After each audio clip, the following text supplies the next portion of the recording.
What if I were to suggest that you play a key role in the awakening world? And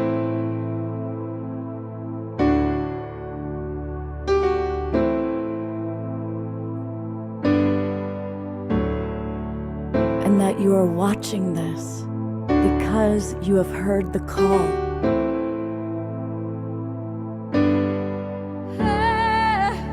We can start right now by opening our hearts and minds.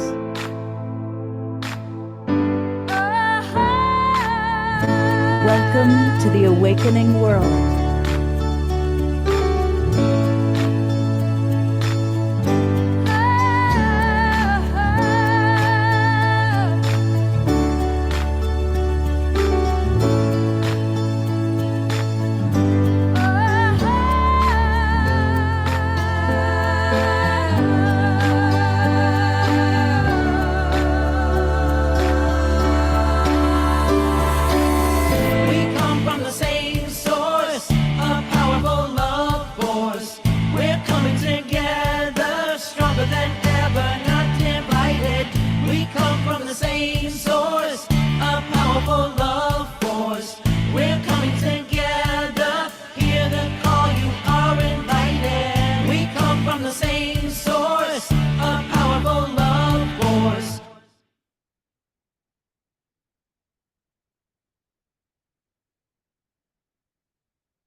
Good evening, everybody, and welcome to the Awakening World. I am Love Coach Scott Catamas, and there is Kristin Hoffmann, one of our absolute most beloved human beings, souls, and I am so grateful that she is my co-host for tonight's show. Welcome. Oh, it's so good to be here tonight.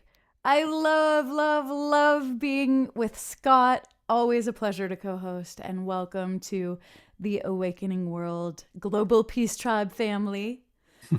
It's our last show of the year, and it is also still Scott's birthday week. So we are celebrating our beloved Scott, birthday boy in the house. Thank you. Thank you. Well, having you as my co-host, and 2 Saturdays in a row, because last Saturday night we got to enjoy your solstice concert, which was exquisite.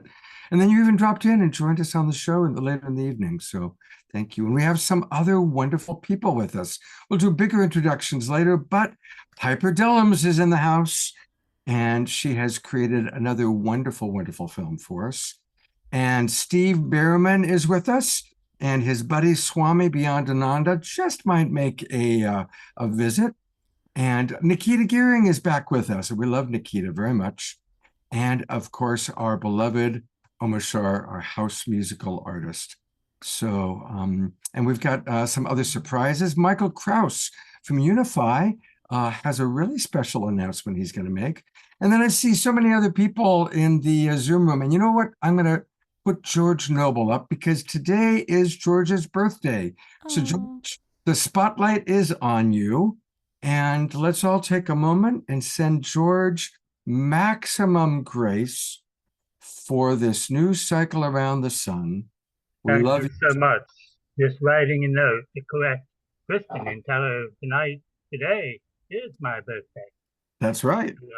I've been with a gang of Capricorns at the Center for Spiritual Living, several of us who major singers and chant masters. These are things Kristin doesn't know about us. We don't get a chance to do that here on the show, although you've heard me some, Scott, I know, and several of the others have, but not Kristin.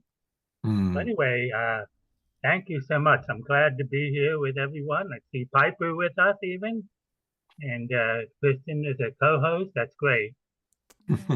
Well, happy birthday. We love you, George, and I'm sure people will be putting lots of birthday greetings in the chat box for you because you're one of our favorite people. And happy birthday. Go ahead, Kristin. Do you want to give him a little happy birthday song? Why not? Okay, George, here you go. Ready? I think we're going to give ourselves even a little... Okay, here we go.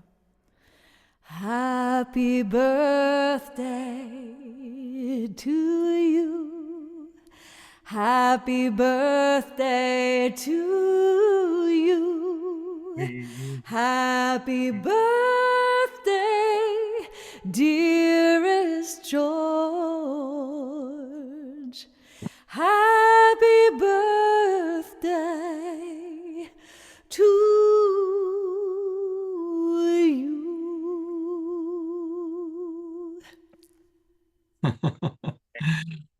Well, I bet you weren't planning on that happening, George. Your own personal birthday song from the wonderful Kristin Hoffmann. That's pretty special. So much love. Happy birthday, George. Hey, I also want to acknowledge, Mushar has pointed out that Darina Joy is in the Zoom room. Of course, she hasn't been able to join us when she was in Bulgaria, tending to her father. And she usually doesn't have her camera on, but Darina Joy, we love you very much. If you want to unmute and say hello, you're welcome to do so, because it's wonderful to know that you're with us. And if not, maybe she's not hearing me, whatever it is. But we acknowledge and love Darina Joy. She's gone through so much this year. You know, that's kind of a good segue, Kristin, into one of the things we want to do tonight is have everybody, including our audience, share what's something they're celebrating from 2024 and what's a vision for 2025. And I would love to invite you to kind of model that for us. Perfect. Well, I would say this is just what's coming up for me, but I spent the last month of 2024 working on bringing through a lot of music for meditation for Uplift's month of meditation. And as I dove into these very subtle realms to support these beautiful meditations for peace, I felt so uplifted. And I was just reminded that when I cultivate that space on a daily basis, my whole life gets better. So I just wanted to call that forward because this just happened this past month. And I really have been so grateful for that weaving. And then 2025, I would say my goal for 2025 and just is to be ever more present and present to the deep listening, both within myself and to others and the world. So being more present to myself, how is my body doing? How are my thoughts? How am I feeling? My spirit? And then being really present to those who I'm with, listening deeply, honoring each being. So that's my goal for 2025. Might sound simple, but I think it's actually one of the best things that we could work on. Oh, that's beautiful. That's very beautiful. Thank you. And thank you for all the gifts that you provide us, your songs, your albums, meditation music. Thank you. And I want to read a note from one of our people in the audience. As Kristin's very well aware, last week there was someone who trolled and wrote offensive things in the chat box during her solstice concert. And I guess they used some sort of an AI program, and they just grabbed a name of a participant in the chat box, and they happened to choose our beloved Susan Blomquist. And Susan just wrote in the chat box, a note on the troll experience last weekend. The universe really does happen for us, not to us, because the responses of the Global Peace Tribe were so heartful and uplifting that the experience, painful as it was actually worth it. Thank you all for a graceful transformation of a shocking experience. Yeah. And just Susan sending you so much love and gratitude. Everyone who is there, thank you for holding that space so powerfully together so that we just transmuted the energy and moved up, and we held the light and the love and surrounded Susan. I'm sure that was a traumatic moment, and yet we really did come together. And I'm just, and then, you know, I hadn't even played a note yet, so I had to say, am I gonna let this get me down, or am I gonna practice what I just mentioned, which is presencing, and bring the intended experience of connectivity and light? And there's this choice point, right? We are often faced with this choice point. And I chose to just say, you know what? I trust that this will be taken care of. We are surrounded by family. We're in this together. And it's amazing what happened. We really did lift the energy up, and it ended up being a beautiful time together. So just infinite gratitude. And it's just an example. We can move through anything together with presence and love. Thank you. Thank you, Kristin, for modeling that. Because, boy, that's really when, we have to use our practices. When you're just about to start a concert and then that happens. So thank you for modeling staying centered, and honestly, you stayed even more centered than one of your hosts. One of your hosts began to get engaged with it, right? And you were beautiful. You just did the ninja move and just, kind of followed and stayed in your own flow. And then also a big thank you to our Global Peace Tribe and all the people who were there for holding that sacred space and not letting one person ruin the evening. And instead, it was a beautiful evening. Absolutely beautiful. Yeah. Well, I am very grateful. We weren't sure if he was going to make it or not, but our beloved Chief Phil Lane is with us. Hello, Phil. The camera's on you. Good to see you. So good to see you. See everybody. Yeah, good to see you all. Wow, what a time we're in. What an incredible, exciting time, I was listening to what you were sharing, and one thing we know, everything that comes to us comes for our own perfecting. It depends on how we address it. We have choice. We have been given this sacred gift. We can choose to go on the tube, which sometimes we do, because we get angry and we respond rather than just say, just a minute now.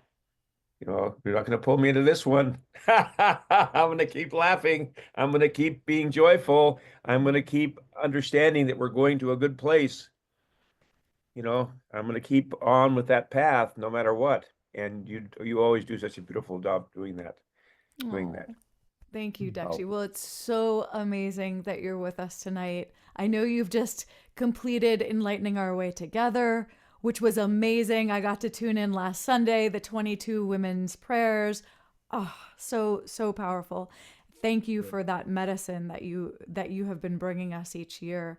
And we definitely would love to hear some of your favorite moments today for sure. And I know we're here at the end of 2024 and looking into the beginning of 2025. Would you call us into this space? Would you bless us and welcome us into this space in the way that you do so beautifully? Well, thank you so much. Otan Kashla Wakantaka, creator of the universe, most beloved one, all-powerful one, most kind one, most compassionate one, ever forgiving one.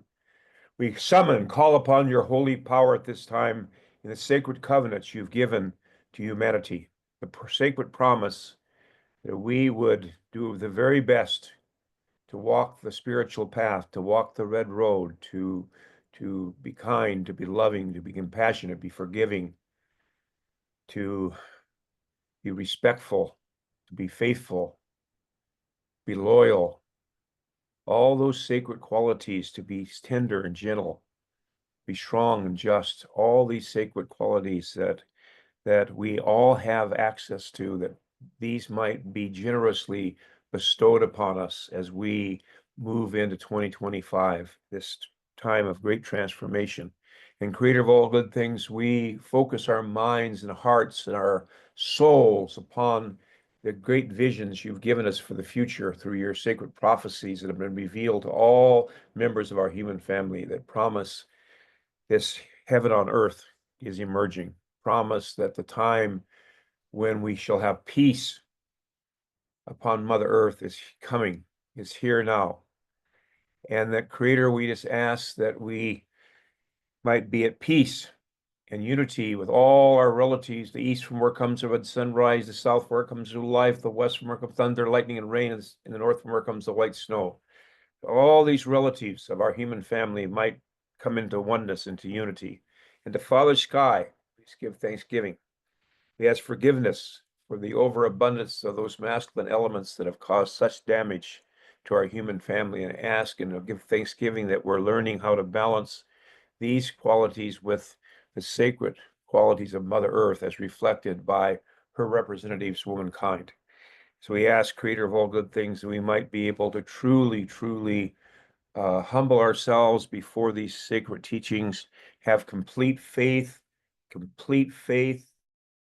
that we are on a path that's leading to a time that's been long promised by sacred prophecies throughout Mother Earth, understanding all these sacred prophecies, just like ourselves as a human family, came from the same divine source, and that all that's unfolding has been part of a higher plan that's been unfolding since the beginning, that has no beginning, in which we've been a part of from the very beginning. We look into our eyes, we can look back and see we've always been these sacred beings, sovereignties, ancient, imperishable, and everlasting. So, Creator of all good things, with great respect to Father Sky and Mother Earth, and to all the gifts you've given us, and especially want to remember today those relatives who are suffering in any manner. They're in prisons, they're in insane asylums, mental illness, whatever they're suffering from. Creator, we just ask blessings, mercy, compassion. We ask our hearts be filled with that for all members of our human family. We ask, Creator, especially all these wars that are going on, Creator, all these innocent people who are suffering. Creator, we know and understand that there's justice in this world, and we know that ultimately all this is going to bring us to a place beyond all this conflict. So, Creator of all good things, we just give thanksgiving in that manner. We ask blessings, especially on the Global Peace Tribe. We're coming together here all through the week, doing the best we can to pray for peace, to act in peace, to speak in peace. And Creator, for those times when we walk sometimes in an awkward manner, we know that you're the ever-forgiving Creator. None of us would be here, at least myself, I know I'd never be here. So, Creator, we thank you for that ever-forgiving nature that you have, that we might be ever-forgiving to ourselves and to others. And know we're just trying to do the best we can. And Creator, finally, we just ask your blessings upon our children, our grandchildren, those yet unborn, those future generations. They might come to a world in which there's peace, in which they hear only the best of things from those that come from our generation in the future, after we pass from this physical world of time and space, that we've done our very best here. And this world we're moving into now is one that has been prayed for and longed for by all the great spiritual leaders, spiritual teachers, messengers, and we give thanksgiving that way. Oh, Creator, refresh and gladden our spirits, purify our hearts, illumine our powers. We lay all our affairs in your hands. You are our guide and our refuge. We will no longer be sorrowful and grieved. We'll be happy and joyful beings. Creator, will be full of anxiety, let trouble harass us. We will not dwell in the unpleasant things of life. Oh, Creator, you are more friend to us than we are to ourselves. We dedicate ourselves to thee, O most beloved one. Halmi chante washtelo, shunkmano he meado, chinupasapa meado, halmi chante washtelo. Well, Mitaki Epi, it's been such a pleasure always to be with your beautiful heart. You can see your soul shining, your eyes, my beloved. And we're going to hear some songs I know are going to carry us to the farthest reaches of this universe. And 2025, it's going to be a good one. It is. It'll be the best ever. We're just calling it in the most loving, peaceful way together. I'm looking at this piece behind you, Phil, and I'm just feeling that energy. These colors are walk together into this next year. Holding, as we hold that vision high of oneness, of love, healing, we really do create that together. Yes, and that was such a beautiful, powerful prayer, blessing, way to call us in tonight.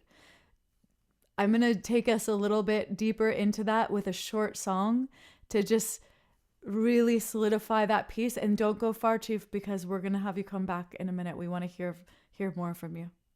Okay, thank you. Love you. Love you.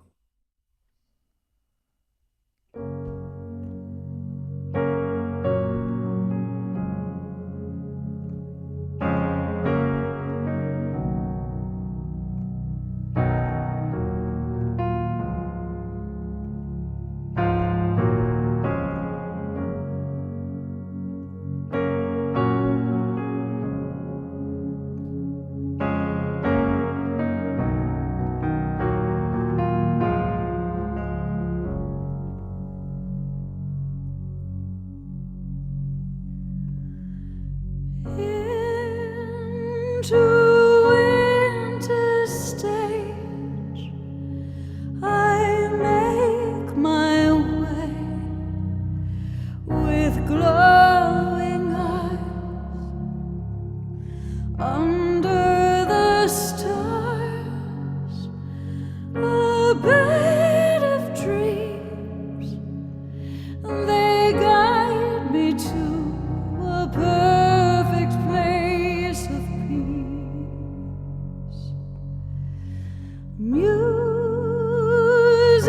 in my heart, a wondrous song is calling me, and on the wind their voices sweet to lead me home, a perfect place of peace.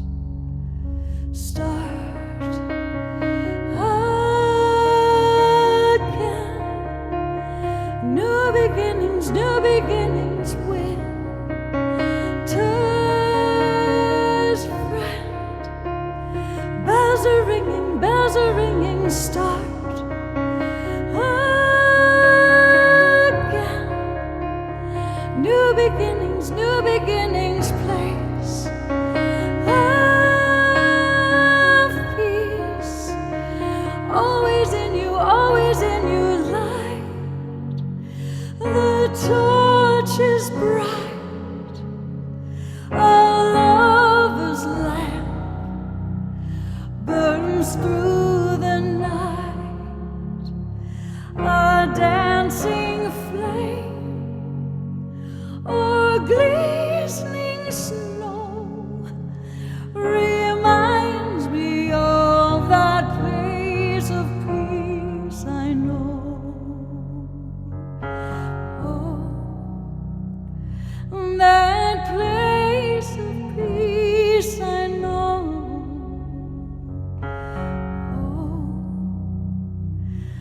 That place of peace I know.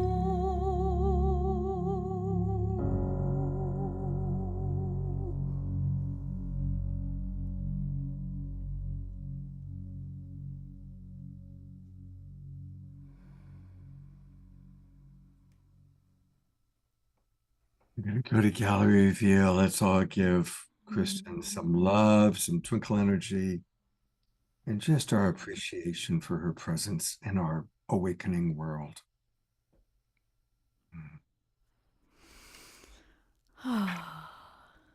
Thank you, dear ones. Thank you. May we just continue to find that place of peace moment after moment after moment. And if you lose it, just coming back to that place of peace in this new moment. It's really all we need to do. If we remember that, we'll be set for a good year ahead, I think. Creating peace is a big theme for tonight's show. Yeah. And just a reminder to everybody in the audience that we also want to hear the same question that we're going to ask all of our presenters, but what's a favorite memory of 2024 that you have? And what's your vision? And it can be personal. It could be global, but it can also be very personal. And if you use a personal vision, then we can hold that vision for you. So please put those in the chat box. And throughout the evening, I'm going to read some of those out loud. We're going to bring Chief Phil back on, and almost sure, or Kristin, if you can find him and bring him while I read a message for Phil from Oh. Ayada. She Chief wrote, Phil, "Dear-" are you still with? You're here. I see you There he coming is. on. Okay, hold on. Let me I got add him. your spotlight. Oh, you got him. You're faster than me, Scott. So, Phil, this is what Ayada wrote after your prayer. Dear beloved brother Phil, thank you so much for that powerful prayer.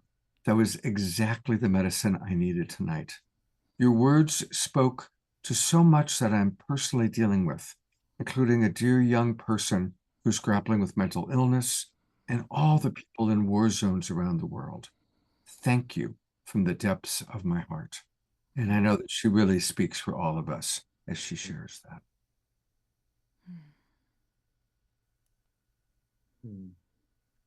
So, Phil, we would love for you to share some of your highlights of 2024. You haven't been on the show for a while. So we haven't heard about what took place for you in Thailand, your own personal journey, and of course, the wonderful work that you've been doing with your organization, Four Winds. Please update us. And I'd also love to hear, what was your highlight? What did you feel was the golden thread from this enlightening our way together? Well, first of all, I'm really so happy to be here with everybody, to see everybody, and to be on this wonderful program. It was a highlight. I thank John Raymer for, I was here actually getting ready to get on, and John reminded me, so I jumped on here. But I've been here in Thailand since June 18th, working on my health, and you know, I'm happy to say that I've you know, lost quite a bit of weight, and I'm in good shape. I'm looking forward to coming back in March after I finish this process I'm in, which I'll be able to talk a little bit more about that when I return. You know, really, this 2024 was highlighted by the second gathering of the Union of the Condor, Hummingbird, Quetzal, and Eagle at Palenque, Mexico. And of course, that was further, you might say, reinforced on that gathering on October 28th, 2023, when we ignited the 8th fire at Hidalgo, Mexico, which is an old prophecy that goes back. And there might be many 8th fires there, but this one was really taken off globally in terms of spreading around the world and bringing our, you might say, vision.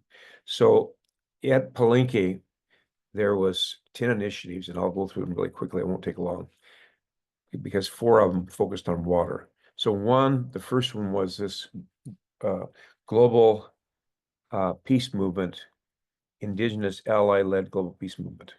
And it started focusing on the Americas, but now we've moved and been able to bridge directly into Africa to the African relatives there. So this is really taking off. And in Ireland, Kindred Ireland's hosting a gathering this next summer, which will bridge into Europe and will bridge all these different groups, and from Indonesia, from Southeast Asia, from all over, that are beginning to come together and say, you know, we don't have to be part of this world of war and hatred. You know, we don't have to do that. We have alternatives that we're going to build. And I think so that's this thing of a indigenous ally global peace movement. That's moving forward very strongly. 4 initiatives are connected to having people understand bioregions, have been so beautifully. Many people are working on this, but Doug Tolchin has done an incredible job. And then there was these bioregions declared throughout the world at 8/8/2024, 8/8/8/8, including here in Thailand, where a very powerful ceremony was done at one of their main temples, Wat Tat temples, celebrating 499 years of history. But there was a beautiful ceremony in which there was these 8 maps of the bioregions of Thailand, and each monk, while they chanted this whole ceremony, chanted with these maps. So that it was there in the Amazon, and by the way, another one of the proposals while I'm talking about the Amazon is that despite the fact that huge amounts of money have gone forward into the Amazon, and all these NGOs are having all these different gatherings about supporting the Amazon, etc. And we had Rio +20 and all these different things. The situation is getting worse and worse. And it's really clear that the only way this is going to get resolved is to invite the indigenous people themselves of the Amazon, which are now divided into 8 or 9 different nation states. By the way, cut up the Amazon, 8 or 9 different ones, and have them come together. And Sukapai has just returned some land that had been returned land after a long, long year battle. That it was a place where they used to meet all the indigenous people of the Amazon. But so that's another thing we're focused on. Another was Divine Mother's Love came from there. Support that, and we can see that that's moving forward. And Founding Mothers movement, all these women's movement, that's coming forward. So that's really exciting. And of course, to see our Global Center for Indigenous Science and Ancestral Knowledge, that's moving forward, but in the way we wished. For instance, like at Sukapai and at the down in Mexico, at that what they're doing is that they're doing it there, meaning that they're taking these medicines that we have, plant medicines, not just psychoactive plant medicine, but ones that heal cancer and all kinds of things, and they're going to be packaging them there and sharing them there in their own natural habitat. And then, of course, we really are in support of La Ventana down in Chiapas. That's dear beloved sister Adriana Alvarez, and we can see that's growing. We had a great delegation come from the east part of Canada, came down this during this 21st and had a big celebration there. So things are moving. And those are the things that we really are championing moving forward. And I think that the key words that we're using throughout, you might say, our meme of memes is simply unite humanity, restore Mother Earth. Unite humanity, restore Mother Earth. And that's our very simple mantra. So I'm just going to put a bookmark there. I thank you. I probably spent a little bit more time than I should have, but I wanted to share. These are the 10 initiatives, and I'll put them in the chat in both the longer form. That we have some that are just short, so you can kind of see that. Plus, we also have put together during this period of time, the 24th of December through the 1st of January, and really, we communicated it with not enough time for people to really get a chance to explore it. So what we're doing it anyway. And what we've done is we've taken Black Elk's vision and we put it into a 9-day spiritual retreat. And then in that process, as we're going through this, we now have a series of questions that anybody can take and make this journey of the 4 ascents that Black Elk did up that mountain. But this is just going to, in a spiritual way, utilizing alternative or things coming in force. And then along with that, go through a whole process so you can do that anytime you wish. So we're sharing that. I'll share that here a little bit later. I'll put that in the chat too. So you can have that material we've been developing for this period. I was going to say, last thing, we are now in the heart of the change. This tirade of time we're in right now, starting on the 20th of December through today, through into 2025, are days in which really it depends on us. I mean, everything takes volition. It takes will. We have to have dedication. It's not just going to happen to us. But I can guarantee you, we dedicate ourselves at this time and open ourselves up and let go of any preconceived ideas about how we should have it or how in my way, but open ourselves up to truly receiving the blessings that are in store for us, that all will unfold beautifully. But it's going to take us to surrender to a certain degree and to have faith. that we have, in fact, fulfilled the sacred prophecies of those that have gone before us. And we, each and every one of us here, are the spiritual representatives that of all that have gone before us, literally sitting right here, and listening in here. And around us are all those relatives who stand here in this physical world of time and space, and who knows how many worlds of time and space there are. But in this one, we are their spiritual representatives. Now, that is a really important position each one of us have, to think from the beginning of time, that DNA runs back through us from that very beginning all the way right here. And we represent that entire lineage that goes beyond us. It's just countless when you think about it. In fact, it all comes back to one in the end. Anyway, thank you so much. Have an incredible rest of the year. May 2025 be our best ever. And may, don't go away quite yet, Phil. There's a couple all right. I want to read a few comments. There's some comments that I want to read to you. And also, do you recognize this photo? Absolutely. October 28th.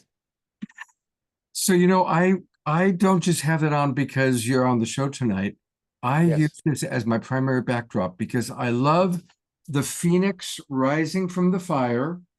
And this is, of course, a photograph from the 8th fire that she spoke of. And many of our friends, the Twin Ray, were there, and many other friends were there.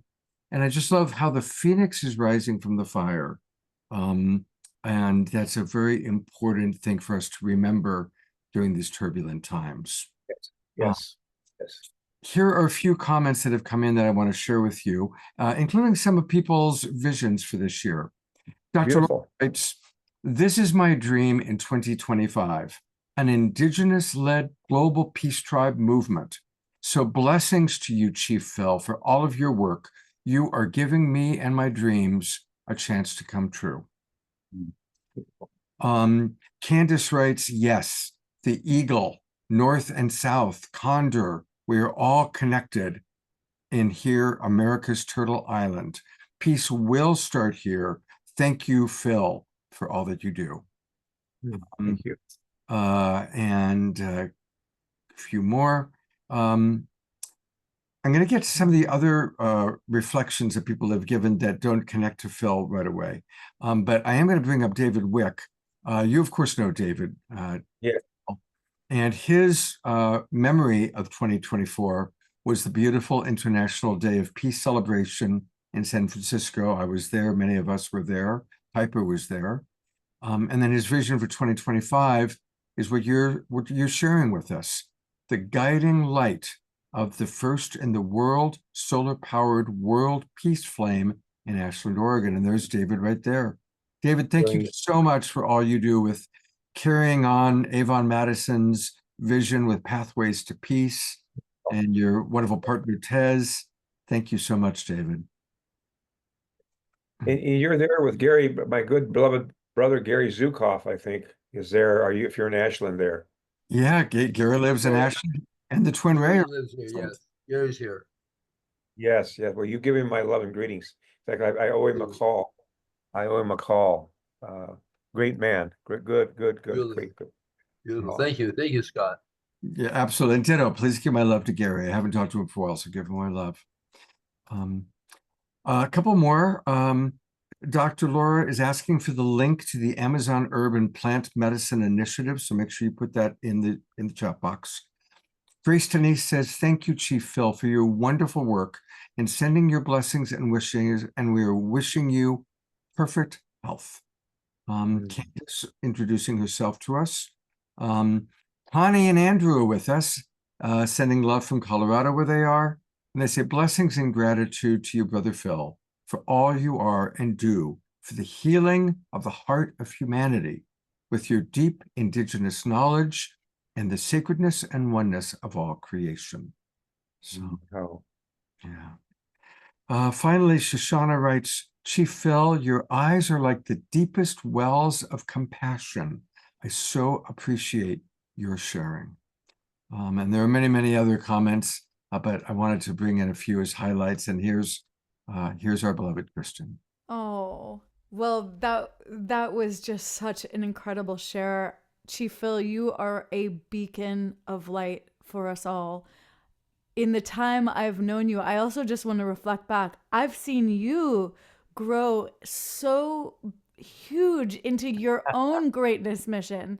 And you're just in such a fullness, blossoming of your gifts and what you're here to do. And you're calling us all in with such grace and so much love and strength and courage. And you continue to show up again and again and again and again.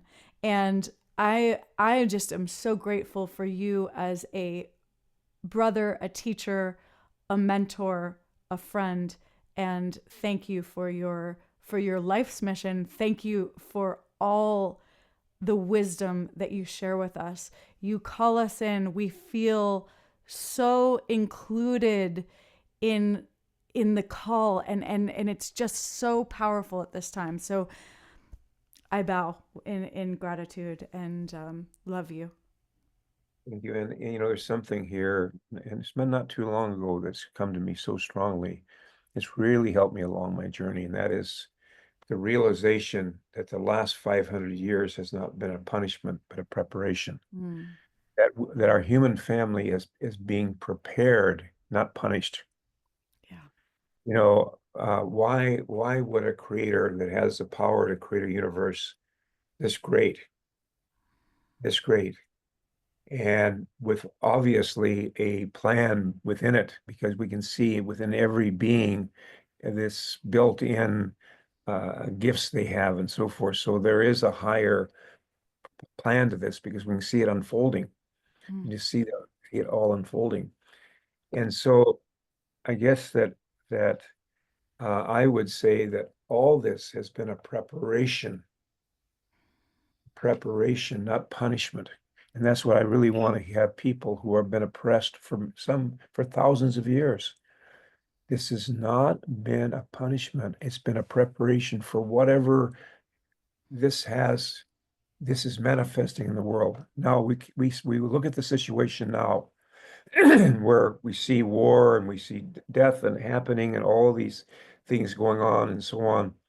But we have to know that we're only seeing this collapsing part. But behind this is such glory, such beauty, when you go and sing at your highest notes and you're envisioning that highest thing, that's what's coming. That's what that vibration is bringing us to, you know. But to think that, you know, and again, that held me up a lot. And then I get into myself because, you know, I have also European background, and I get, you know, all this stuff. No, we have to love ourselves because our Creator made us. Now, if we look at others in creation, other human beings, sure, we're going to be disappointed. We're all just Shasha. We're human beings. We make mistakes. But it's when we turn ourselves to this unknowable essence, this Wakantaka, this, you know, it's just beyond, you know, something sacred moving. When we go and turn to that, that's where we come from. That's where the perfection comes from. That's where we'll find happiness. But if I look to other human beings you're going to be the perfect one if I just worship you, but you're just Shiva Shasha like me. We all make our little mistakes. We're all in this together through our coming together in a circle and leaving behind the triangle. That's the old paradigm, is a triangle. Ours is a circle that encompasses the triangle. Yes. Yes. It holds everybody together. But I mean, yeah, that's it. We're going from here to here. Simple. I love that. So powerful. Let's just breathe that in for a second. That vision that we are being prepared. We are all part of this great preparation. Let's just breathe that in. I love that.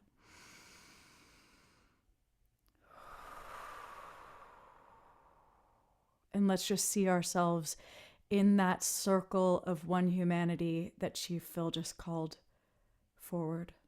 Breathing in.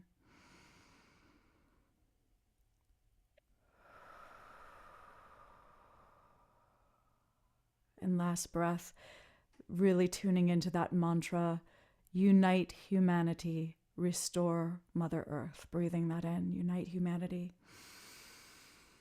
restore Mother Earth.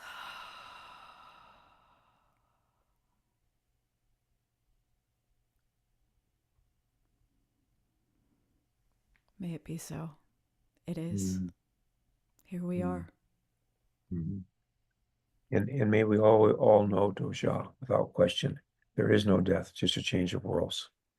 That we do have a soul. We do have something that was birthed when we were birthed into this world of time and space that transcends this world of time and space. That all those things which we look to, our rational soul, our creativity, our memory, all those things which really we see as human are all part of our soul, not our body, not our brain, part of our soul. And the other thing that I think is so beautiful when you think about it, we're here in this world of duality. Being in this kindergarten, so to speak, where we have a choice, you can go this way or that way. Maybe we have multiple choice, but anyway, we're in this world of choice. In this incredible world that we're in, our purpose here is to grow our spiritual arms and legs and eyes and ears, just like we did in the womb. And that is to really, truly become more joyful beings, to become more loving, kind, compassionate, honest, and forgiving. I mean, these are the qualities that really are the ones you need when you're leaving, because they're the ones that propel you spiritually. I mean, whether I have beautiful long white hair like Scott or not, or whatever, it's just so silliness. I mean, really, these old hairs so swearing out. And so it's time to say, okay, we're ready. Here we are. It's happening. Okay. Thank you so much. I was just enjoyed. There's so many wonderful people here, and I don't want to come and take much time, but I appreciate the little questions we had and so forth, and I so enjoy being with you. Thank you, Chief Phil. We knew Scott and I tuned in, and we just felt so deeply. We hope Chief Phil can make it for the last show of the year, and thank you for just being here with us. We're so grateful. How can we best support you? What is the one thing that everyone here tonight could do to best support your efforts right now? Well, I think that our main effort right now is to manifest our gathering in it's going to be close to Cancun, our third union gathering, in which, by the way, people are invited to come. And so either through our PayPal or whatever, people want to give support to what we're doing on our journey, it would be very helpful. However people would like to do that, or prayers. I really didn't think about that. That's probably one of my big problems. I don't think about things like that too much. But I can put something give you something, and you could hold it up later if you'd like. Yeah, please. Perfect. Yeah, put that into the chat box, and we will. I'll go show it to people again. Yes. Okay, great. That's very kind of you. I've never even thought about that. I just remembered, of course, your website, which is Four Worlds International Institute. Four Worlds International Institute, and this is where we can learn much, much more about Chief Phil, his beautiful work. And I'm imagining that somewhere here we can find a donate button. And if not, pop it in the chat box. I'm not seeing the donate button here. Well, there's a Global Impact Fund, but I don't know if that's the only one there. Let's see if that works. And that's a 501c3. That's Global Impact. Here we go. Okay, here it is. So here's where hopefully can donate. Yeah, But you the can button's donate there. working. And then anyway, I'll put those in. Okay, I pop appreciate Pop it in the chat. I appreciate it. I appreciate it. There's so many great needs out there. It's right during Christmas time. So whatever, if people want to give a little support, that'd be fine. I really appreciate that. Absolutely. Let's all make a donation. So make sure you put the donation link in. All this, what I'm going to do is we have that one, but I'm going to put the PayPal donation place. Okay, great. That's good. All right. Perfect. That's easy. Well, And I'll put those 10 proposals in and so forth. all right. Okay, we love you. We appreciate you. All right. And I'll be blessings. listening in. I'll be listening in. I'll be listening in. It's about 9:52 here, so a.m. So I'm getting ready to start a nice day. So Okay. What a great way to start the day. How wonderful. wait, okay. Okay, thank you. Thank you. Right, I'll be Wow. listening in. All right, bye. I know we're going to go to Nikita in 30 seconds, but I wanted to share an image that our beloved Darina from Bulgaria now posted, because I think this really summarizes what you and Phil have been talking about. And it's so good to have Darina back with us all the way from Bulgaria. So thank you for this beautiful image that is a wonderful visual of what Phil and Kristin have been talking about. Kristin, That's I'm going to turn it beautiful. over to you for the next introduction. Okay. Well, I am super honored to be introducing our next guest, the amazing, the one and only Nikita Gearing. She is a beloved soul in my heart and in many of our lives, leading us with wisdom, with just incredible tools to aid in our awakening. Nikita also created the website I Am Mantra, and you can go sign up and receive a beautiful daily mantra. I love to read the mantra that comes into my inbox every day. It's the perfect way to set the tone, and highly recommend it. And then even beyond I Am Mantra, Nikita does incredible work both with individuals, groups. She's hosting incredible master classes where you can really tap in and enhance your work within yourself, learn to achieve goals energetically and real world goals. Nikita actually even helped me to really birth my album last year, Rainshine. And lately I got to witness Nikita as a super powerhouse speaker, a graceful powerhouse, I would say, at this incredible retreat in Tucson with Patricia Cota-Robles. And wow, I was blown away by Nikita's ability to guide large groups of incredible souls into greater coherence, oneness, alignment with self, and really inspire to the next level of who we can be. So I'm sure Nikita has some great wisdom and opportunities for us to tap in deeper together tonight. I love you, dear sister. Welcome. I love you, dear sister. Thank you so much. Yes, so grateful to be here. And I just want to start with deep gratitude to Chief Phil. What an honor to have his deep presence here tonight with all of us.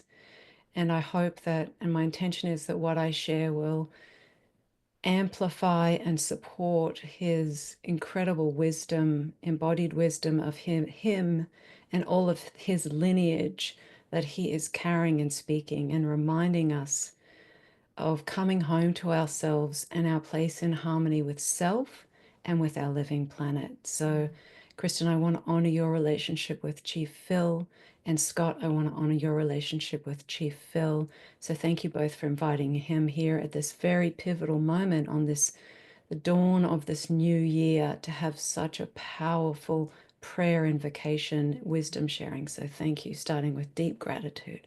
Thank you, sister. Yeah. Okay.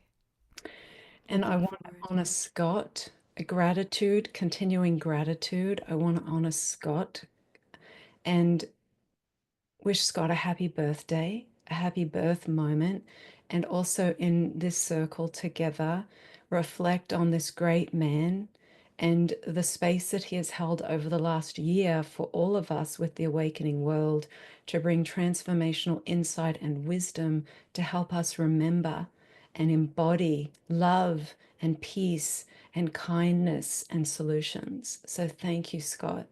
Deep, deep gratitude for the tremendous service you bring to humanity. Thank you, brother.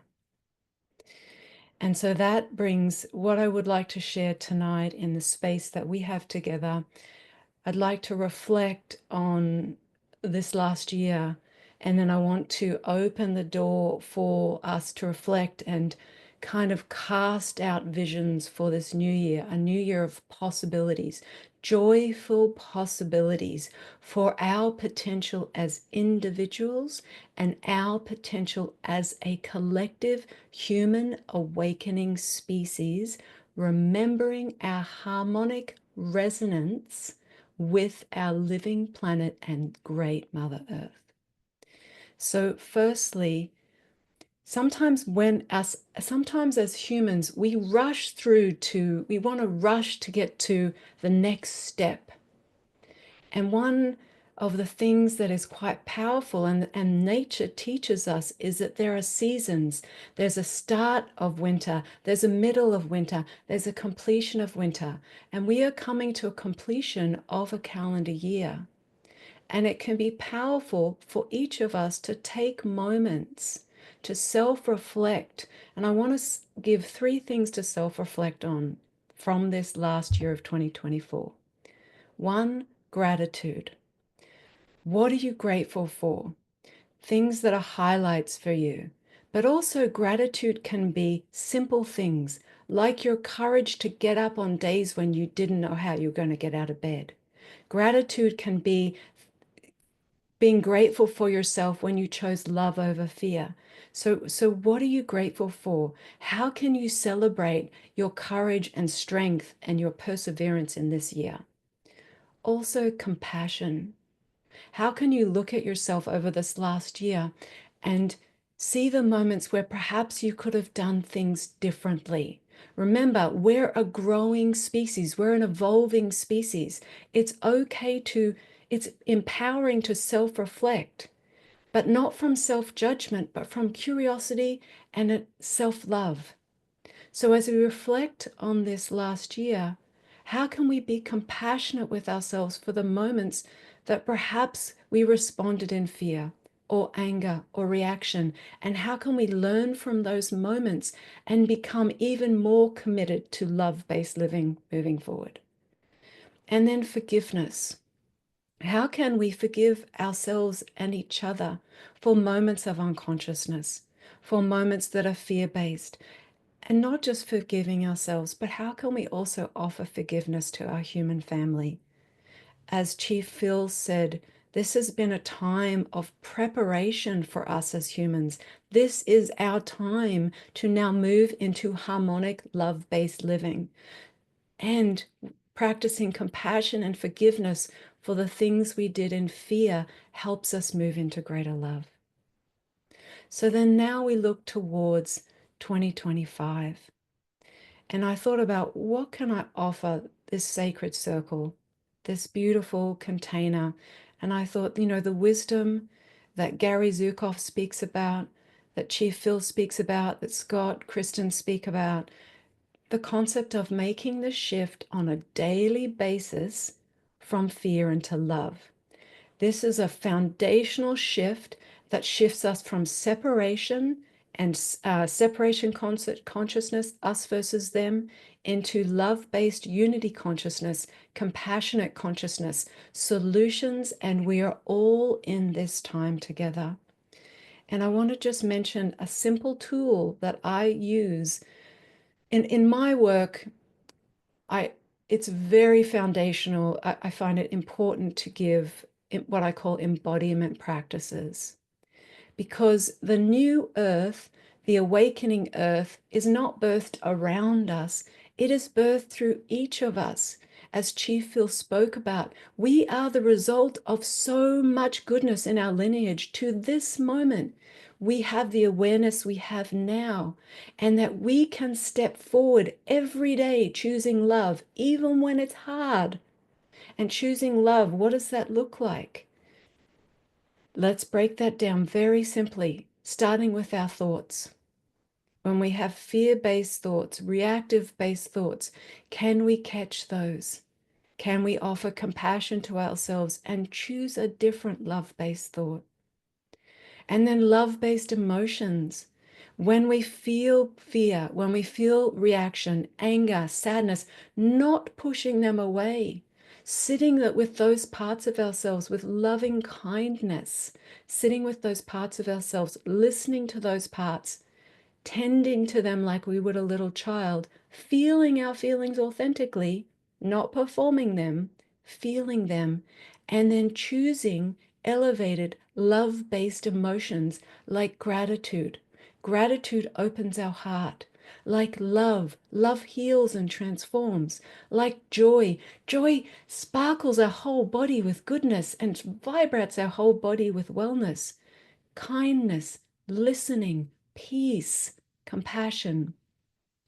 So love-based thoughts, love-based emotions. And then finally, something's foundational in my work is learning about our nervous system. And this is a foundational human tool that many of us are not taught about, and that is now becoming so much more prevalent and important. So when our nervous system is a divinely designed, and our nervous system has different states. It has our optimal, regenerative, resilient, love-based, empowered state. And then we have different states that have been divinely designed to help us to help us survive, to protect, to help us stay safe. None of this is wrong. This is the evolution of the human species.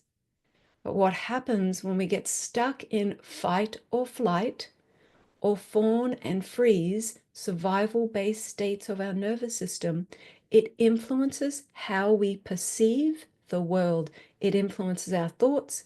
It influences our emotions, what level of love we can connect to, and it also influences our ability to hear our inner guidance. So when we learn, and I'm going to give a very simple technique, and I'll move into completion because I want to honor our time tonight. When we learn how to simply, what I'll call, practice the power pause. And the reason why I call this a power pause is because sometimes we think, we've been taught that we have to rush through life to get to where we want to go, to be successful, to be abundant, to be healthy. But actually moving at more of a pace of nature is more of our innate natural state, and learning how to pause throughout our day, practicing a power pause, pausing. And I'm going to give a simple technique. I call this, as I said, the power pause, putting our hands on our body. And if you're not comfortable putting on your hands on our body, that's not required. But our hand on our heart and our hand under our navel chakra, under our navel, on our navel chakra, which is also in Chinese medicine Qigong, the lower dantian. And both our heart center and our navel chakra are power centers for our human body that help us connect our energy to our higher soul. And so just taking a pause during the day, putting our hands on our body, already signals to our nervous system, it's okay. You're safe. You can calm down and you can drop into presence, which is what Kristin has been talking about as well, moving into the new year with peaceful presence. So we pause, we put our hands on our body, and then we breathe. And then we do the most natural thing for our body, but we breathe consciously, intentionally, a little slower and a little deeper. And we let the breath be like a gentle, very soothing flow almost like it's prana, like a flow of water, but it's energy. Breathing into the body and breathing out a little slower and a little longer. And just that will help our system find regulation, find balance, and helps us move into the present moment where we are most empowered. And then if we want, we can ask for guidance. We can do a prayer. We can say an I am statement. We can do what we can call to the great creator to guide us forward in that moment for solutions, for inspiration, for insights. So I want to be respectful and mindful of our time and the rest of our amazing group that are here. And so I just want to, the final thing what I'll say is when we practice something like pausing and intentional breathing, we actually, as I said, regulate our system out of survival. We regulate into our optimal state of regeneration, repair, resilience. We open our brain to higher thoughts. We open our heart to more love-based feelings. And then we start to see our world, ourself and our world in new perspectives and new possibilities. For us to shift as a human species requires a shift in consciousness, and that requires us to learn and practice daily shifting from fear and survival into love-based, present moment, thriving living. I think that's good. I think that's good for now. Oh, it's more than good. It's beautiful. It's really, really beautiful. You've given us some really wonderful tools. And here I am with my hand on my heart. Me too. You know, That was absolutely, the word that's coming is essential. I felt like I just got the essential nutrients for good daily living. It's like you have your one daily vitamin, you know, or that concept, but this felt like the essential nutrients for good daily living, and just to know that we can tap in anytime. Thank you, Nikita. You have such a way of calling us back into the essence of our pure, grounded beingness. Yes, thank you.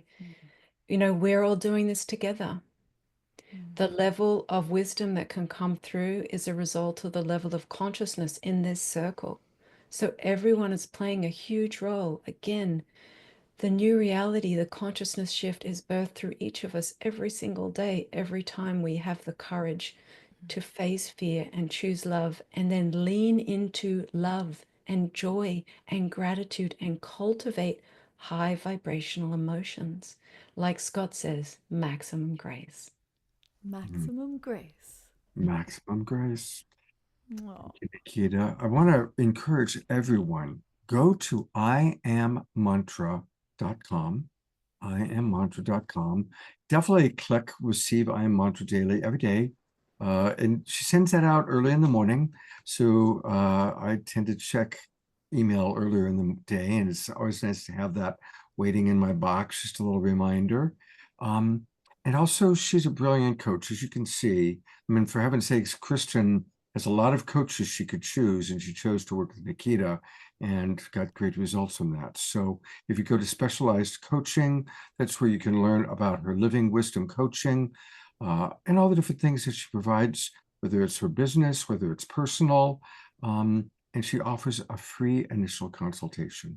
So I highly recommend Nikita. I've gotten to know her well, and she's a very extraordinary woman, as you can tell by her love and her wisdom that she shared with us tonight. So, Nikita. And I don't want to forget, there is a very, very amazing, shall I call it a masterclass or workshop coming up on, I think it's January 5th. Is that correct? I Am Monthly.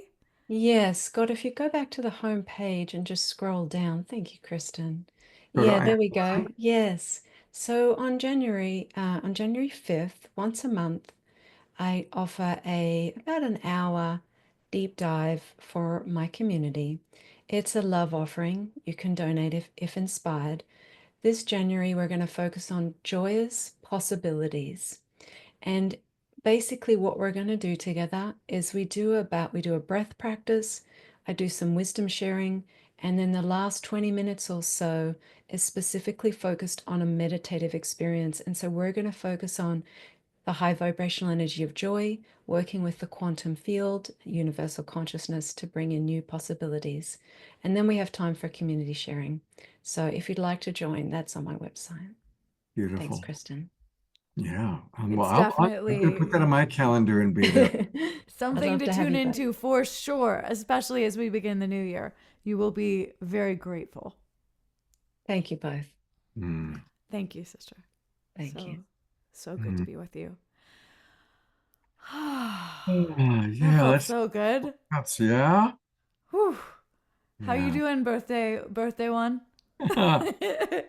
Just delighted. You know I what? think we should twinkle you a little bit more. Birthday sparkles and love. Twinkling Scott a little more birthday love.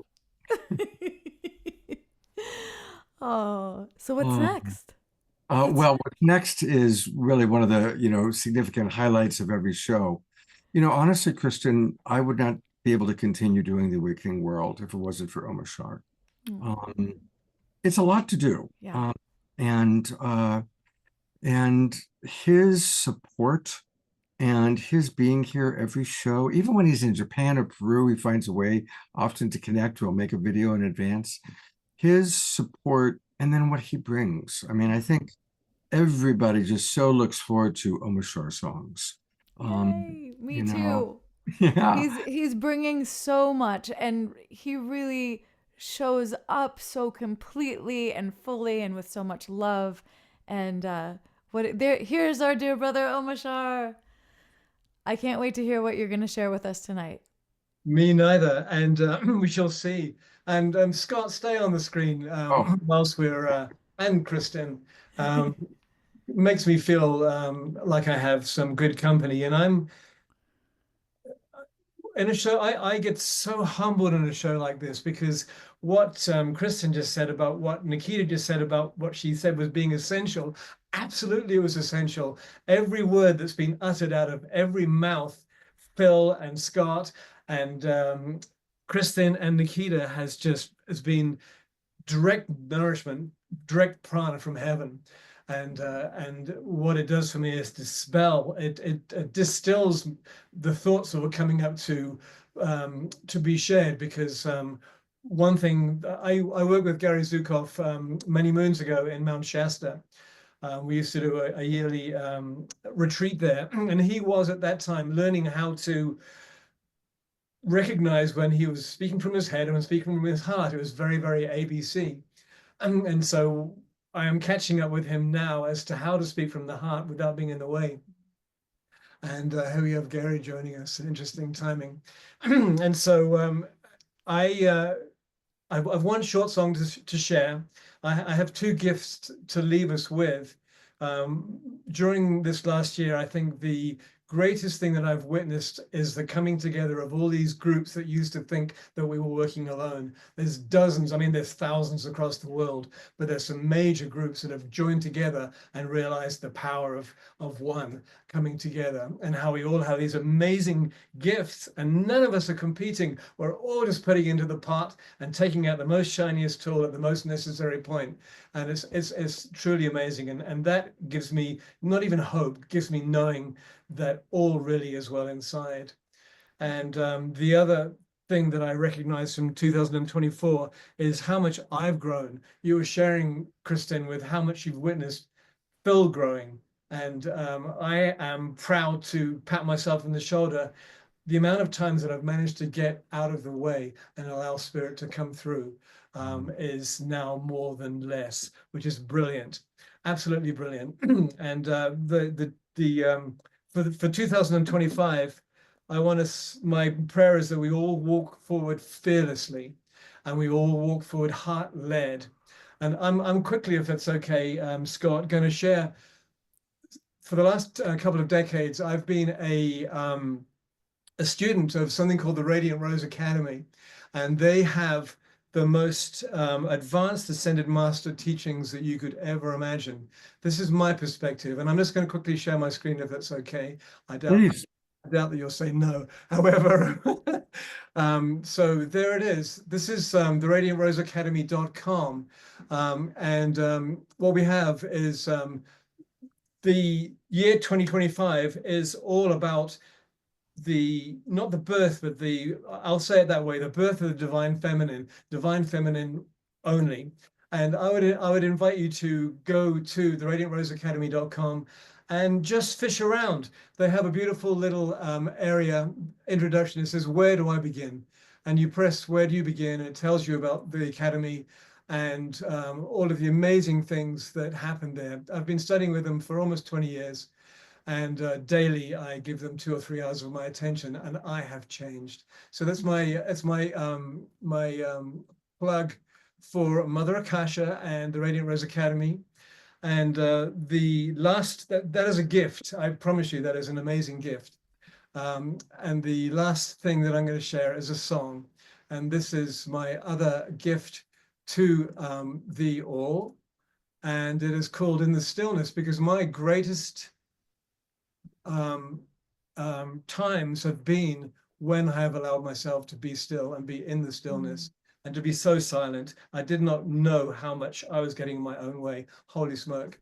And again, with Nikita, I look forward every single day, sweetheart, to the I am mantra every single day. It's a part of my ritual. I leave it, I go through all my emails, and then I open up I have one specific email address that I've privately given to Nikita, it's like unwrapping a gift, and I think, holy smoke, how does she do it every single day? And then again, and thank you for what I needed to hear.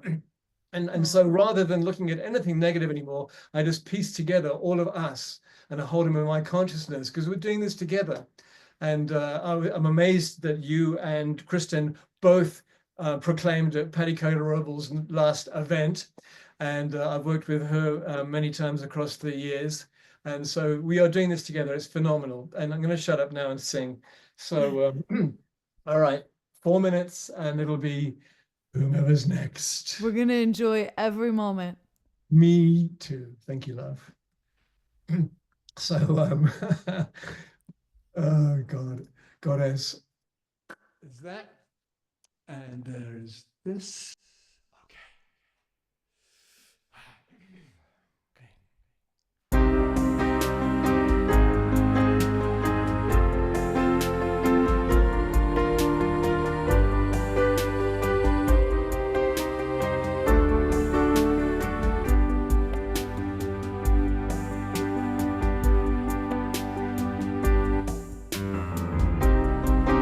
The quieter you become, the more you can hear. In the silence, in the stillness, I am here. Through the wisdom of your fears,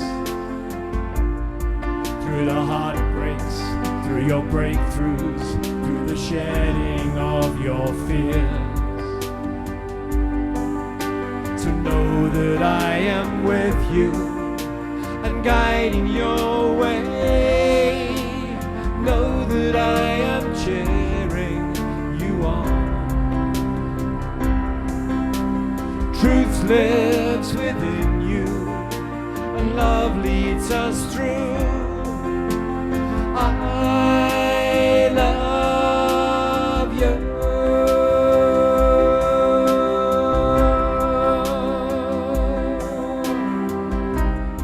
Now your heart and mind is clear,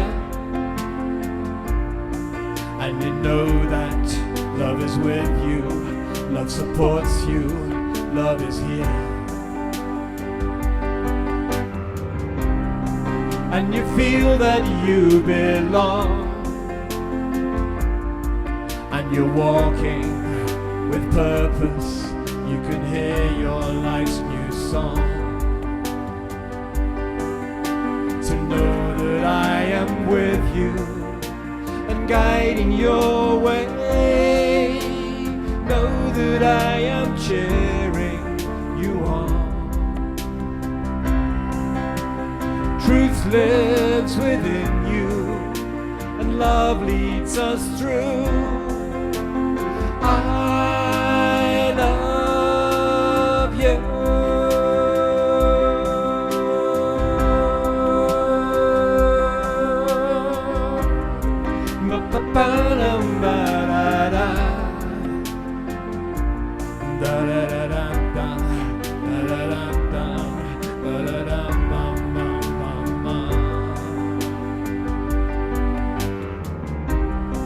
Through the wisdom of your tears,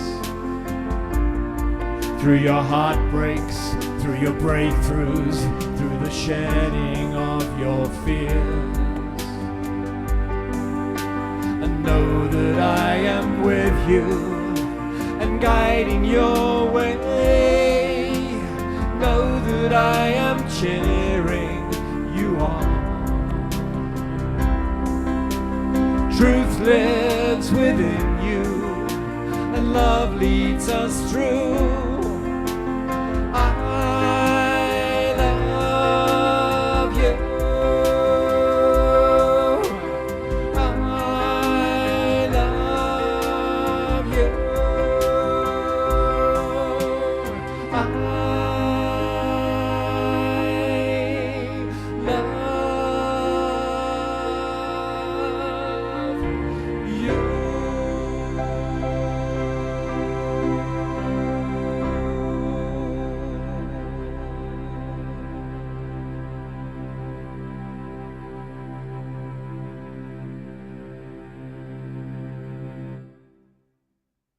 Let's all twinkle, beloved Omashar.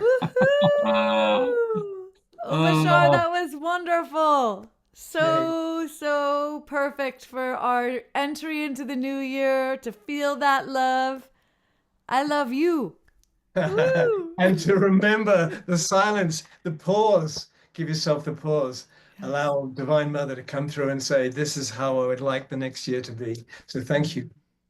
You know, I love how new things get started. And I've got this spotlight on Dia Therese for a moment, because she has started now Karaoke Omashar.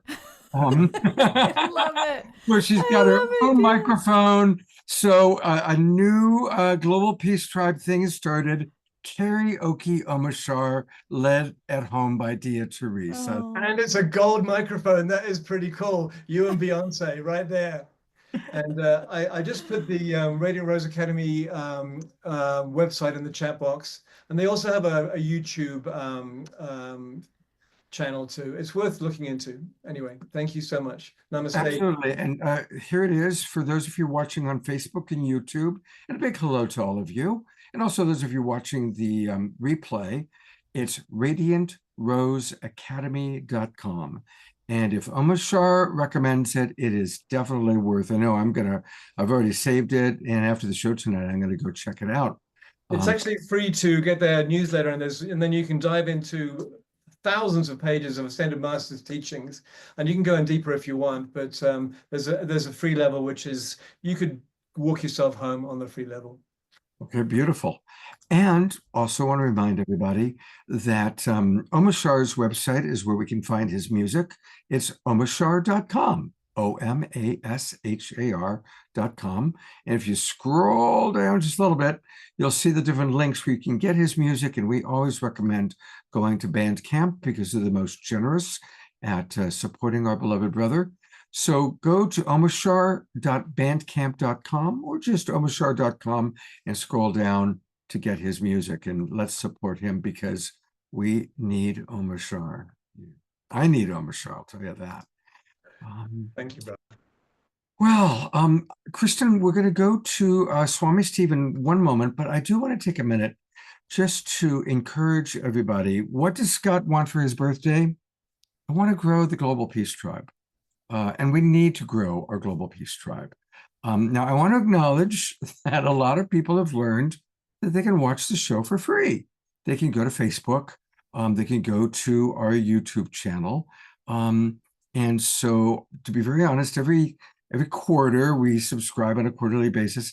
And as the number of subscribers are decreasing, But I'm still getting, oh, Scott, great show. I love that show. That's so wonderful. Now, if you honestly can't afford it, then of course, and I want to continue to put the show out to as many channels as possible. And a big thank you to our beloved John and Summer Raymer for the Sign Network and getting us out to so many Facebook groups and pages. And we want to continue to do that. But we also really need to grow the tribe. And so I'd really like to ask everybody two things. One, if you haven't registered for the new season yet, please do so today. It's really simple. Just go to globalpeacetribe.com, globalpeacetribe.com, click register for the new season, which usually works except for when I'm promoting it on the show. You know, I even tested it before I came on, and there's something about when I'm here on the show, it just keeps clicking forward. But if you trust me, when you're on your website and you click it, it will open up to a page where you can register. I'm also going to put the link into the chat box. So that's the one thing. If everybody could register, and then come on in at the gold or platinum level, that's just a little bit higher, and then offer free subscriptions to your friends. You know, most of the people who watch our shows love the shows. And after almost every show that we do, I have two simultaneously experiences. There's the experience of, oh my God, that was such a wonderful show. So much wisdom, so much love. And then it's usually followed by the sadness that there aren't more people watching. I know that we have a lot of options. There's a lot of things, a lot of Zoom. People get zoomed out. I get it. But let's grow the tribe. Let's grow our family. That's really my wish, my birthday wish. And it's my vision for 2025 is to really grow our global peace tribe. Oh, let's do that tonight. Let's make sure, if we haven't signed up, that we go give this gift to ourselves and give this gift to our dear Scott. This is the least I think we can do to say thank you for the plethora of gifts and just your presence, Scott. All these years holding this space with us so lovingly, so open to the new, sharing so many great wisdom voices, luminaries, musicians, artists. You have really supported us all, and I know we all want to see each and every one of us give back tonight to Scott. Thank you very much. That means a lot to me, Kristin, and thank you. I love you very much. I love all of you. So, with that, I'm going to disappear. I will be back, but we have a very special guest next. Well, it is my great honor to welcome our next very serious guest, very serious, the Swami Beyondananda, aka Steve Bhaerman. Now, I must say, this being, whichever way you look at him, Steve Bhaerman or Swami, they are both and one. The two and one together are just such a magnificent being. Man, I every single time I am in your presence, dear Swami, I am inspired, I am moved. I get a nice dose of just grounded, perfect reality check that I'm looking for. I feel up-leveled. I feel the uprising. And you've been giving your gifts to us for so many years now. Swami and I just met in person for the first time at our beloved brother's incredible 80th birthday out in on the West Coast in California. And we got to just be in person. And I think some of you might know our friend Bruce Lipton. It was his birthday. So we got to hug, and it was so good. And now we've become email buddies. But I am just so grateful that you could be with us tonight to help us predict what might be coming? What might be coming in 2025? I'm sure you have some very wise predictions for us. So love you. Welcome. Well, thank you. And now here's a man who needs no introduction. That's great. No, listen, I have to tell you, I don't want to disappoint anybody, but I don't make any predictions because I don't want to jeopardize my nonprofit status. But I will say this, I'm very happy to be here tonight to honor Scott, actually. And it was great. It was so perfect that people are saying, you know what, we want to honor Scott by supporting this wonderful work that he's doing. So if you enjoy watching this, I say put your money where your mouth is and scroll over and make a donation today. Because it is, I call it karma fuel. This is karma fuel for all of us when you support Scott. And remember, you're only fueling yourself because we're all benefiting from this. Now, I've got a special gift for you, Scott. I don't know how many people are familiar with the art and science of astromusicology. Astromusicology is your fate and fortune based on the song that was #1 the day you were born. Now we do have some unfortunate souls who are born under the song, I Can't Get No Satisfaction. But again, as we will see with Scott, he has been able to overcome a tremendous obstacle in order to become the person that he is. Now, Scott was born on December 25th, 1955. And believe it or not, the #1 song, maybe people have ever heard this song, is 16 Tons. Okay, this is by Tennessee Ernie Ford. It's about a song about going down into the coal mines, and it goes like this. Let's see if I can recreate this song. Okay, like this. You load 16 tons, what do you get? Another day older and deeper in debt. St. Peter, don't you call me, 'cause I can't go. I owe my soul to the company store. Okay, so this is a song about going down into the depths of the underworld and bringing forth something of value. Yes? And the song, I mean, it goes on and on. I mean, about what a challenge it is. Some people say a man is made out of mud. A poor man is made out of muscle and blood. Muscle and blood, skin and bones, a mind that's weak and a back that's strong. So from all of this, he emerges from the underworld with all of this, carrying this weight of 16 tons to become a heavy-duty light worker. That is his destiny, heavy-duty light worker. Instead of being pulled down by fate, he has used his life to do some heavy-duty uplifting and providing value to people. Now, instead of giving in to the karmic debt collector, Scott realized that we're not here to earn God's love, we're here to spend it. And so Scott has become a big spender of love in all of its forms, recognizing that like loaves and fishes, the more we spend our love, the more we have it. The more we have it, yes. So anyway, I would say that now one of the saving graces, you not only have the birth song that you were born under, Scott, you have a rising song. And your rising song is Rock Around the Clock. So that is why you have all of this energy to be able to keep going and going and going and doing this work that you've been doing for so long. Now, I mean, this is a time of year where we reflect on what the year has been.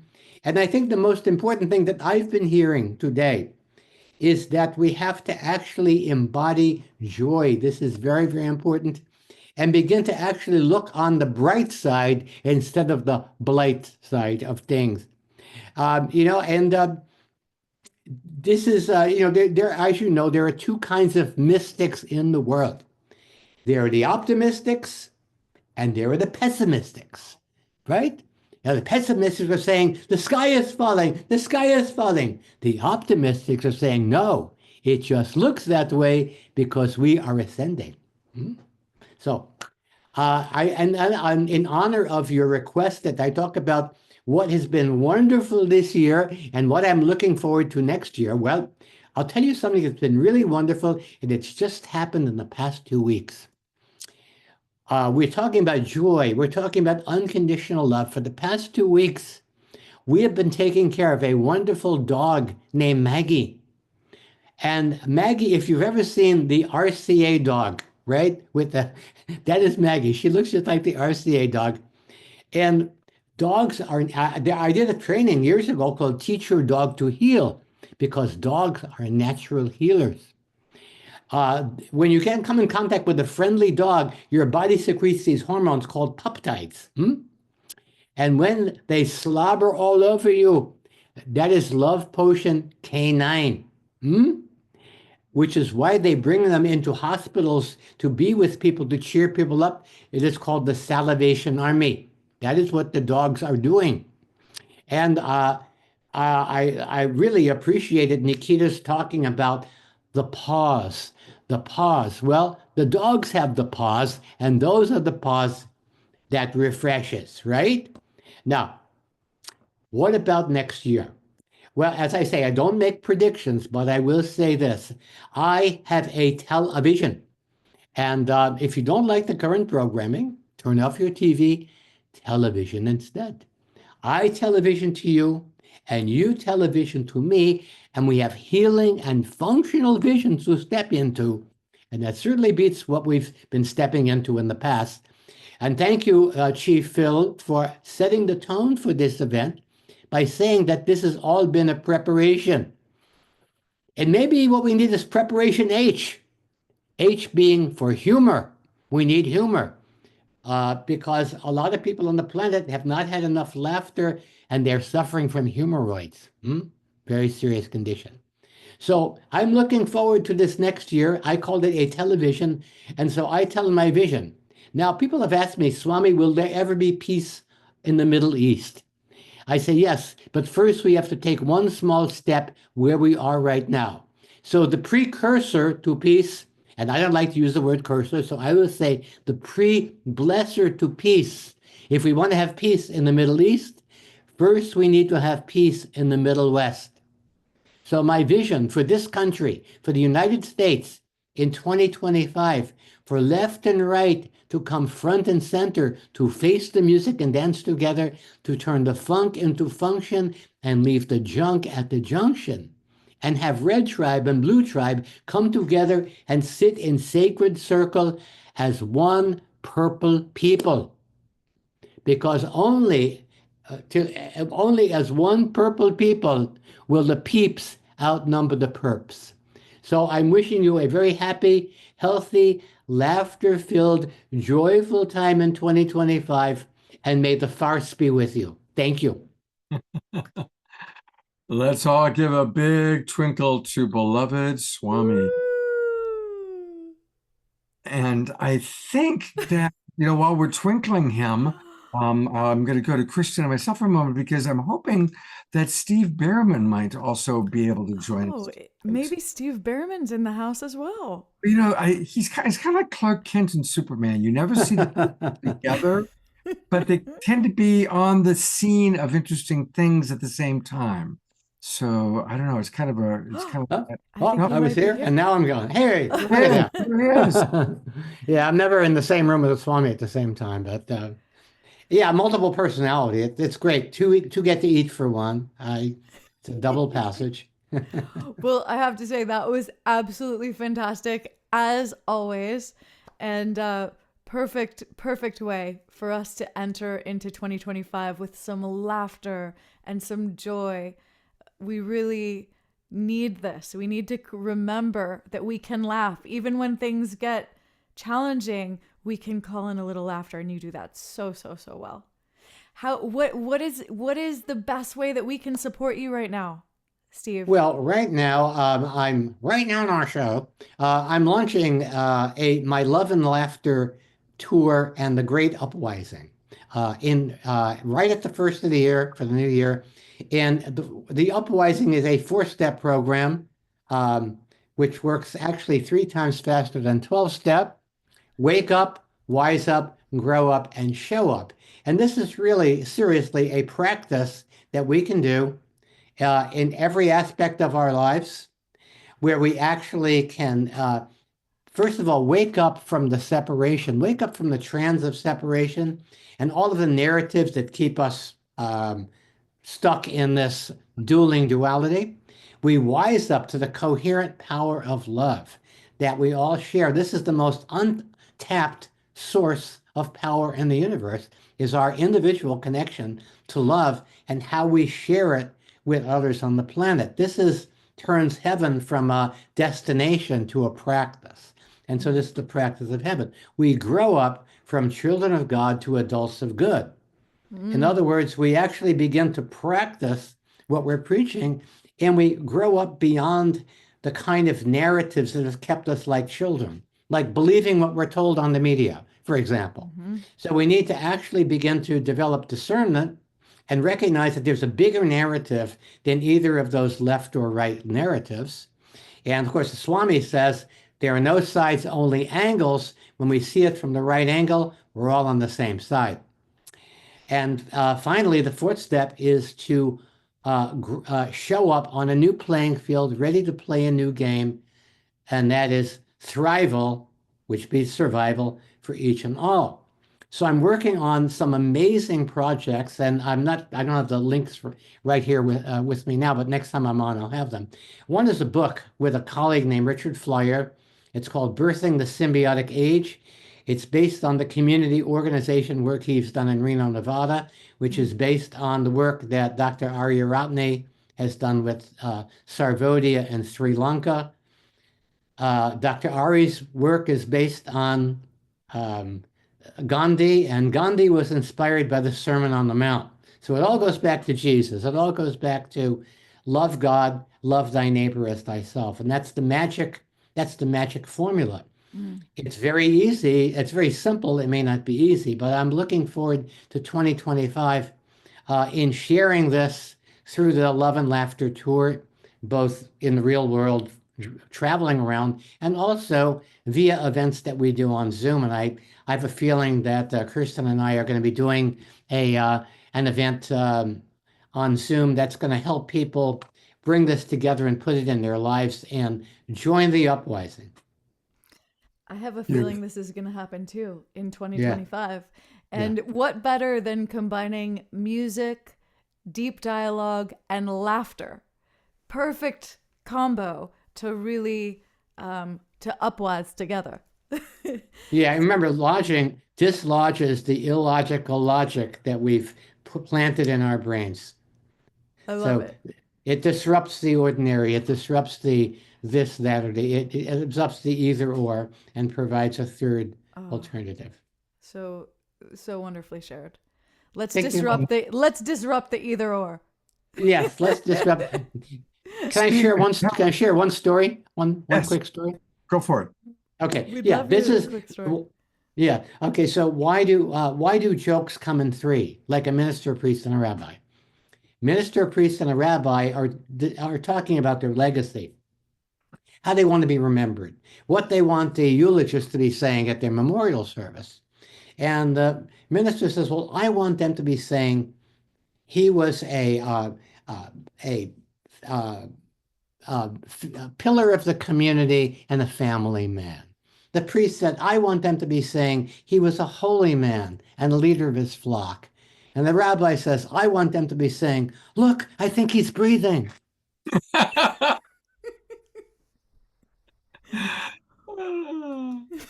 So there we have it, disrupting the ordinary. So maybe we have a year. I know other things are being disrupted right now, but can we turn that chaos that we're experiencing into the coherence of loving laughter?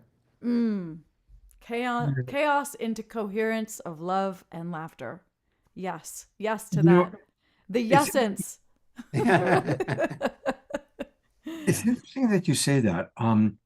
Many of us are fans of Elizabeth April. She's been on the show many times. And she, in her prediction, she points out, and this is not a political statement I'm about to make. Donald Trump's life purpose is he's the great disruptor, right? And so whether you are for or against doesn't matter. There clearly is a great disruption that needs to happen. And he's probably playing his role perfectly. And I just choose to say, okay, in the great cosmic scheme of things, which is far greater than this little human brain can comprehend, there is a great disruption happening. But I especially enjoy disruption through humor and through the loving consciousness that you bring, Steve.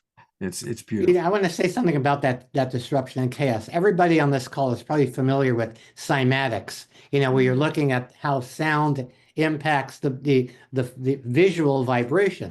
And when we're switching from one frequency to another, to a higher frequency, in between, there's chaos before you get a coherent pattern. So right now we're in that point, similar to the chrysalis, as the butterflies, the caterpillar cells are deconstructing and the imaginal cells are emerging and finding one another. So right now, Chief Phil said it, Nikita said it, everybody here on the call has said it, that this is a time where, they call it a liminal time, when we're a time between times where it looks like chaos, but we're heading toward the next higher frequency of coherence. So that's the prize that we're keeping our eye on. Beautiful. Hey, people, I do want to encourage everybody to go to the website 12 Habits, the number 4. Oh, yeah, actually, that is an old, that's an old website. Oh, okay. Is there a better one, Steve? Yeah, you can go to Wake Up Laughing. Okay. Oh, that's easy. Is Wake it Up .com? Laughing. And wakeuplaughing.com, and sign up for my list. You'll get the daily laxative to restore regular hilarity. And you'll be on my email list, and we'll let you know where we're going to be and the various projects that I'm working on. There it is. Wake Up. Yeah, you go right down there. Yeah, I've got 3 websites that I'm working on right now, and they're all in flux. But if you go all the way down there, all the way down, you can patronize me by becoming a patron. Yes, you can. Ah, there we go. Yeah, That's you can do nice. that. I don't mind being patronized. And you get my Travels with Swami book that I'm writing right now. We're up to chapter 13, and it's like every week you get an installment of this book. It is said, the great wise elders say, behind every great Swami is a Trudy. So I want to just acknowledge Trudy, who's with us tonight. Hey, Trudy. Thank you for your support of the Swami and that guy Steve as well. So good to be with you, Trudy. Look at that face. Look at that face. This is beautiful. And I have to say, it was so amazing. When I met Steve in person, I also got to be with Trudy.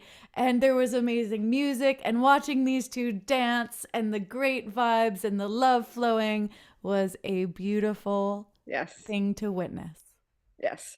It's been such a blessing all these years, even meeting 30 some years ago. It's like knowing that we were destined, and the adventure that we have had for all of these years has been beyond what I could have ever imagined.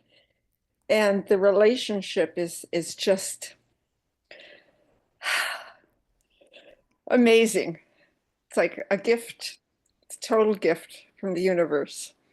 And being with all of you, because this is where our life path has brought us to this. And we're all in this together, and we're just at the verge. There's so much love and light coming onto the planet, especially from the solar flares and the coronal mass ejections. It's like that is bringing that electromagnetic storm, cosmic storm, that is completely healing our DNA. And this is the time. It's like it's all a grand healing and an awakening. Yes. Yeah.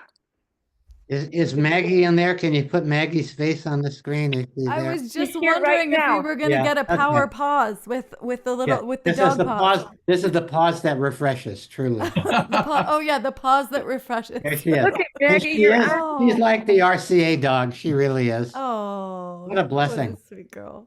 Wow. Yeah. I'm glad you're getting lots of love and giving lots of love. Goes always. Well, thank you for being on with us, Steve and Swami. So grateful. I'll tell him. Yeah, give him the message. Give him a tell big hug. Okay, good. Okay. What's Oh, next? wow, what an evening. And so there's great. still much more. Piper Dellums and Harry Malkin is in the house. Woo! I got a message just today from Michael Kraus, and we love Michael. Michael does a lot of, he's one of those behind the scenes guys who makes everything happen. And so when Michael speaks, people listen because he doesn't speak that often, right? It's usually he's just behind the scenes supporting Kristin or myself or whomever. But Michael reached out to me today and made a recommendation, and I trust Michael. And so I said, Michael, I trust you. Please go ahead and share with our audience what you wish to share. So with no further ado, take it away, Michael. Which is really your version of looking at it. My version of looking at it is that I called you and I said, Scott, can you help me? There is something that is coming up that I'm organizing at the beginning of January, and you said, come onto the show tonight. There was no questions asked from you, and I just wanted to really honor you for that, for how you show up and how you show up in support to other people, and so great thank you to you, Scott, and also thank you for all the contributions, Steve, Nikita, Omashar, and Kristin. It was like really beautiful. I just want to quickly go into the highlights of my year were the connection points that I had with people. The if it comes from a heart, it's going to be received by the heart. And I feel that this network of people that really emanates from a place of love and from the place of the heart is becoming more and more visible. And it's astonishing how that force is actually sweeping across the planet right now. And it's so beautiful to simply take a step back and become the witness of it, the witness of what is actually emerging right now on that planet. And so in terms of that, I'm also looking at what is going on. And one of my favorite prophecies, how silly does that sound? But it is about the Hopi prophecy, and it is about the time of the lone wolf is over. Gather yourself, banish the word, struggle from your attitude and your vocabulary. All that we must do now must be done in a sacred manner and celebration. We are the ones we have been waiting for. And so, what does that really mean? And so what I wanted to talk into today is a course that I'm not facilitating it. I'm just simply managing the technology behind it and the experience really. But it's called the 7 Mystical Laws of Abundance. It's with Sujit Ravindran. He's a best-selling author. He has sold and distributed more than 2.4 million copies of his book. He's a mystic. He facilitates pilgrimages in Italy, in Assisi, and also in India. And he is a gifted brother. He's an amazing storyteller. He has a tremendous amount of sense of humor, and he has deep wisdom. So one of my favorite quotes is, to believe and to understand are not diverse things. They're the same things in different periods of growth. Samuel Taylor Coleridge is the philosopher behind that quote. And so what I get with Sujit Ravindran is that he understands the mystical laws of abundance. It's not that he believes in it, he understands it. And so he's graciously offered to guide us through a 49-day journey starting January 11th for 49 days. So what that means, every Saturday we're going to have a 90-minute live transmission, and then throughout the week there is a workbook and exercises to be done on a daily basis, together with an immersive experience between everybody that is participating in that journey and in that program and in that course. And part of that Hopi prophecy is also, or speaks about, see who's there with you and celebrate. And this is what I feel is happening in the awakening world on a regular basis with Scott Catamas. See who's there with you and celebrate. Let us become aware of our gifts. Let us become aware of who we are, and let us connect together. So if anybody is interested in this course, please go to also fascinating that it's called awaken.global/abundance, awaken.global/abundance. And I just wanted to play a short video of Sujit to really be able to feel into his natural, unpretentious energy and what he is going to offer and how he looks at the mystical laws of abundance. So if I may play that.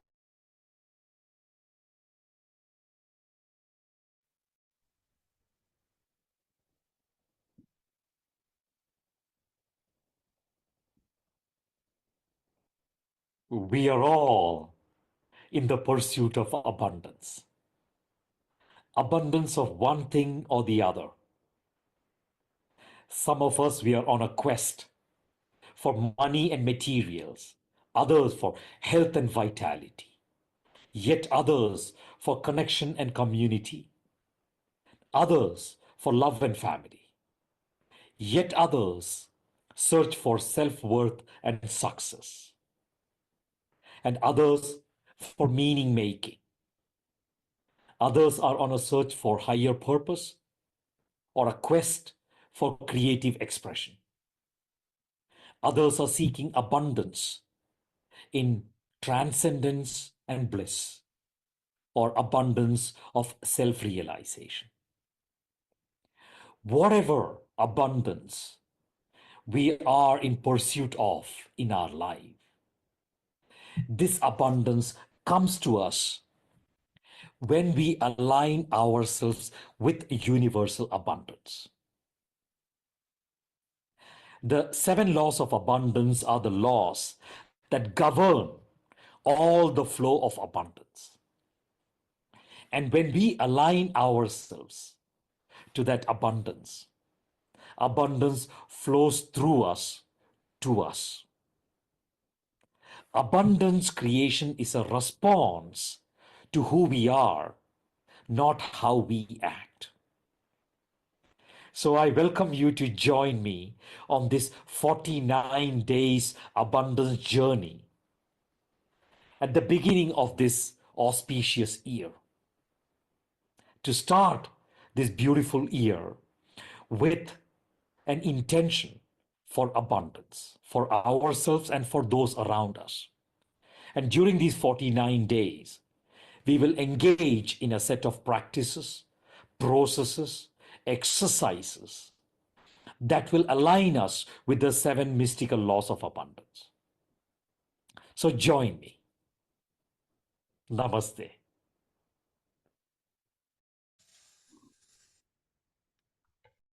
And I hope you were able to feel a little bit into the energy of in which this course, this book, this transmission is being offered. And again, it's if it comes from the heart, it will be received from the heart. And that's really our vision behind it, that we're going to be able to create a unified language and a unified journey together as we're holding hands to shift into abundance consciousness in every area of our lives. So I'm inviting all of you to go to the website, sign up, join us, and let's have as much fun as we can around it.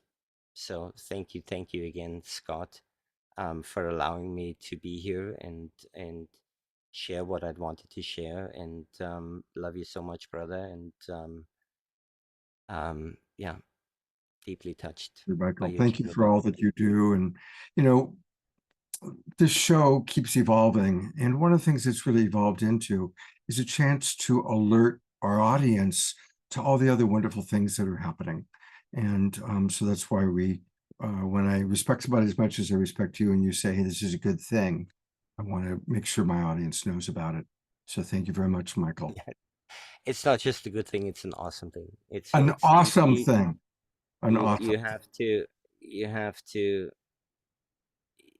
to experience it to experience it. Well, I'm looking forward to it. I'm going to register for it. So make sure you put the link into the chat box for people. And thank you so much, Michael. Thank you. And all the best to all of you in 2025. Absolutely. See you soon. See you soon. All right. I'm going to turn it back to, by the way, Kristin, several people have said, Kristin is such a great co-host. Oh. And it is true. You are a wonderful, wonderful co-host. So thank you. It's always a joy to, especially, I can't imagine a better co-pilot than Scott Catamas. It's just so fun to weave, and through the years we've kind of gotten in a rhythm, and you know, how can you not just have the best time here witnessing all of these incredible beings who are blessing us with their gifts? Absolutely. It is so inspiring twice a week to just be reminded of how many wonderful people are in our community. And with all the hard stuff going on in the world, to be inspired and to keep each other inspired and informed, to keep each other inspired. And so it's a beautiful thing. Well, and speaking of inspiration, we are about to bring on one of our most beloved members and inspirers within our community, the incredible Piper Dellums. So good to be here with you as we call in this new year. You are just you have really inspired my soul for some years now. And I know I'm just speaking for everybody in this room, in this community, everyone who's watching. So I'm excited for more, Piper. Oh, Kristin, I love you. I love you, Scott. I love the Global Peace Tribe. This has been such an extraordinarily difficult year, and yet this tribe has gotten me through some of the darkest and most difficult and challenging moments, and I am so grateful for your love, for your consistency, for your generosity. Every morning getting a message from Scott and Kristin, good morning, and sun shines and bursts. So celebrating you, Scott, today is such an honor. And speaking about the dark places, when Kristin is asking, what was 2024 like for me, or what is the most elevated moment or memory? And I would say that it's probably happening right now, because as you know, I'm a legacy of politics. I'm heavy into politics. What I was recognizing a lot was that God was speaking to me in the lost places, and speaking to me in the places of lost history, of lost identity, of lost, of challenges, of people of color, of women, of war zones around the world. And I was so grateful for the unveiling, for the truth to be revealed, for the darkness to come to the surface, so that the lotus, can make its way into a clearing for 2025. But when I think about that darkness, I think about Scott's birthday and the birth of Christ, and what that story, that miracle story, was about, that is allowing me to make this moment the moment that I'm going to say is the blessing of my 2024. After listening to everyone speaking, what kept coming to me was the darkness is such a perfect necessity in our lives. And I thought about this 14-year-old girl traveling, on the back of a donkey in the middle of winter in the freeze. And it was this embrace of all of us that have felt the coldness of the world. And all of us that have felt the world saying there's no room for you at the inn, there's no place for you here. And then they found themselves in this beautiful miracle story in this manger. And when you actually think about a manger, it's beautiful in the Christmas cartoons, but the reality is you're there with farm animals and their dung and the flies and the stench and the filth.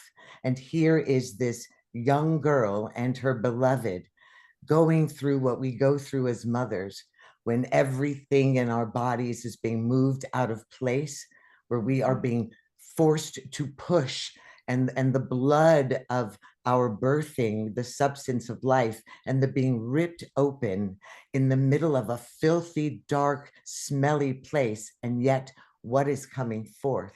What comes forth? Love was birthed. Hope was birthed. The light of the world was birthed. And this is what I am hoping and believing and knowing for 2025, is that through this darkness, we will be birthing the Christ consciousness of humanity. And we have to look at the dark places as being the most beautiful places, and our labor making sense, and our cry making sense, and knowing that everyone that is going to be present to hear the first cry of love in the world, which is us, which is this tribe, which are the light workers and the truth seekers and the open hearts, we will be blessed once we get through the labor and the push of all of this. And I think so much about the beginning, that what they call biblically the first Adam. And Adam, in the Hebrew meaning the blood, but the atom, the atom meaning the light. And Eve, meaning the evening, meaning the darkness. This truly is a time of the birth of the divine feminine, because the Genesis story says darkness was upon the face of the deep first. That is Eve, that is the evening, that is the woman, that is the womb. Then God said, let there be light. So I'm so grateful that we are awakening to the consciousness of the divinity of woman, of Pachamama, of Gaia. And we will find peace in the darkness, because life and love is about to be birthed, as Scott was birthed, the light and love of this community. And thank you, Scott, for laboring with us, laboring for us, bleeding out for us, and giving of yourself. And I just thank you for being able to recognize that in the here and now. And I love you. Thank you, Piper. One of the highlights of my year was actually meeting you in person. Oh my gosh, that was the best day. At Gary Malkin's going away party. Yes, at Gary's going away party. He's at Gary Malkin's going away party. And speaking of the angel, yes, Lulu dropped in to join us. Hello, hello, hello. Hello, Wow, oh my God, Piper. Oh my God, what you just said. What an inspiration you are. God, what a beloved, beloved gift you give us by your presence. Amazing. Thank you, Scott, for everybody's tired. It's late here in the East Coast. But thank you for giving me a chance to wish you happy birthday, Scott and Kristin and Swami, Steve and Trudy and all my friends. And I just wanted you to know that on the day before Christmas, I got to see my favorite movie of all time, which is It's a Wonderful Life. And I saw it for the 1,000th time on the big screen. And I literally felt like, I feel like George Bailey right now. I feel when he opens up the book of Mark Twain, The Gift from Clarence at the end, and says, none of us are a failure. No one can be a failure with people if you have a friend, right? And so here we are in this community with such devotion to the birthing process, to the, as Barbara Marx Hubbard would say, the death birth, to the chrysalis, all these metaphors, right? And all these things that you just said, Piper. But I feel like in all my plans to end up in Asheville, and I'm in this little Bedford Falls town called Turner's Falls, and it's just, I was sitting here thinking, I could never have predicted that I would end up in this little New England town. but it's just, you know, I picked up Adam Gaskill a few hours ago from the airport, and we're going to be working on my bottom line base camp, GaryMalkin.com website, which I've been avoiding for 20 years, always hiding behind another name. And finally, it's like this unapologetic joy and gratitude that I know what I'm here for. I know what I came here for. I'm here doing it. And I'm lining up with the most beautiful beings, all of you right here. And thank you, Scott, for your unbelievable yes to me and to all of us. What a yes. This is what a yes looks like. Man, Scott, you're just unbelievable. Well, You my like band, show my us, favorite band has always been the band Yes. yeah. So, Well, you know, you show us what yes looks and feels like, brother. thank And you. I love you guys. Thank you for the giving. I was going to get off because I didn't think I'd have an opportunity, but I'm so grateful, Kristin, all of you. I'm so grateful to be a part of this community. I wish you all. This is going to be the year where we're going to be all needed more than ever for that thing you talked about, the high pipe, for letting it come through and serving the light. And this is going to be the year when we are here to do our work in the way that we are needed more than ever before. So blessings, blessings, blessings for a beautiful year. I love you all. Thank you for letting Love me you, speak. Gary. Love Speak you soon. too, Gary. Love you, Gary. So blessed to see you tonight and feel you. And we're about to also be blessed by one of Piper's gorgeous videos, which is also going to carry us through with the grace of Gary's music in support. And tell us a little bit about this piece, Piper. Well, this piece actually was inspired just by Gary sending me some of his music to help heal me when I was coming through maybe my 4th or 5th surgical process. And although it's not in the perfection place that I know perfect Gary would want it to be in, I was so moved in my soul. I am continuously moved in my soul by every way upon which God speaks to and through Gary. His music is medicine. His gift is medicine.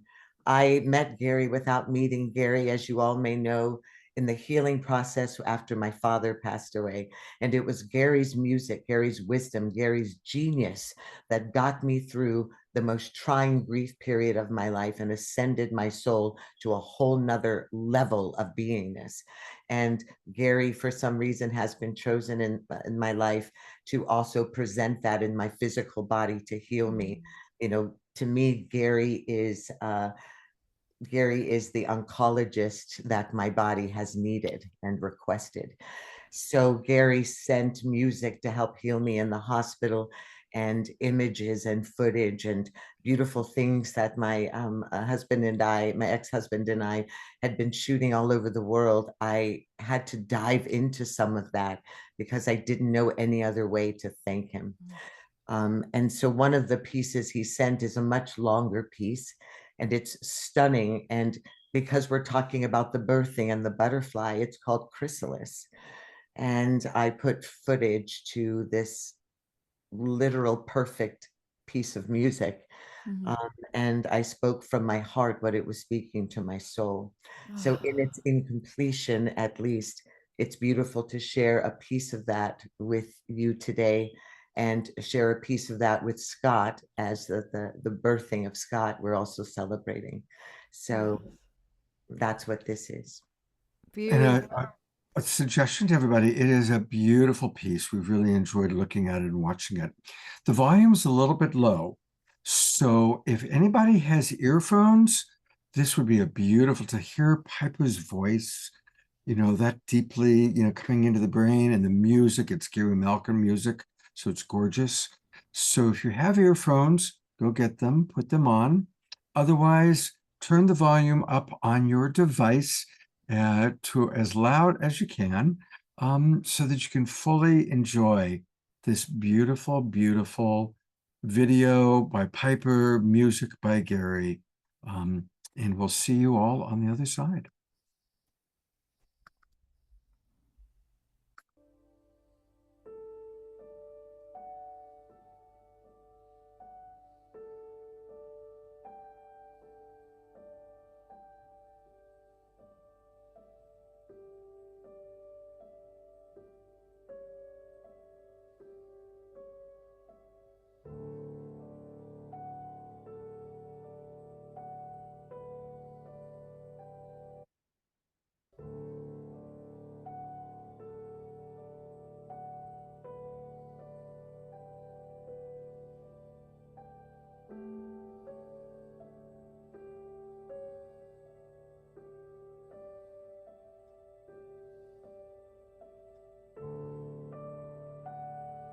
Listen quietly to your very breath in this stillness, in this perfection, in this sacred, soulful, eternal stillness.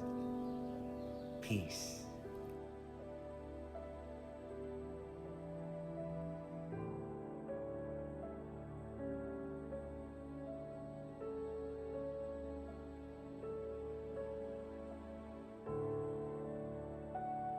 When I speak of peace, I speak of the practice of beholding the beautiful, beholding the majestic. Peace is to encounter the holy in the ordinary. Peace is to find God.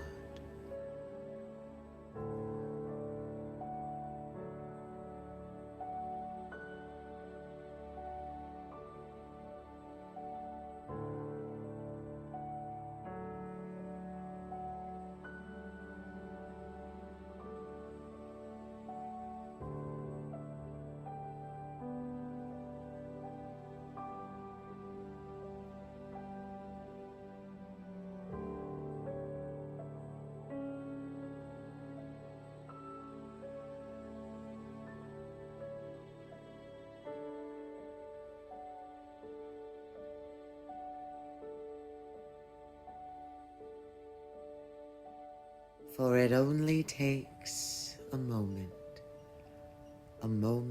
of stillness to dance with God in the mirror of your authentic spirit.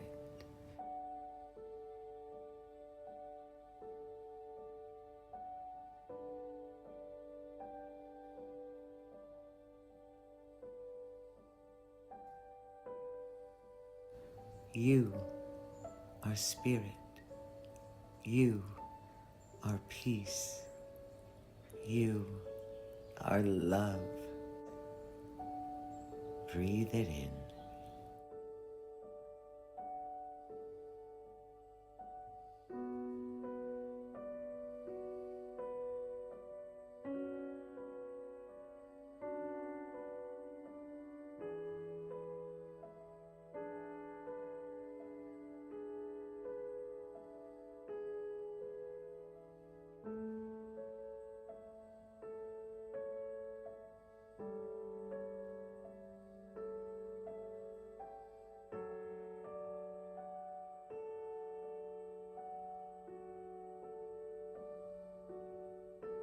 Even in a world where conflict and suffering are so abundant, and our inner conflict can take us away from this sacred stillness,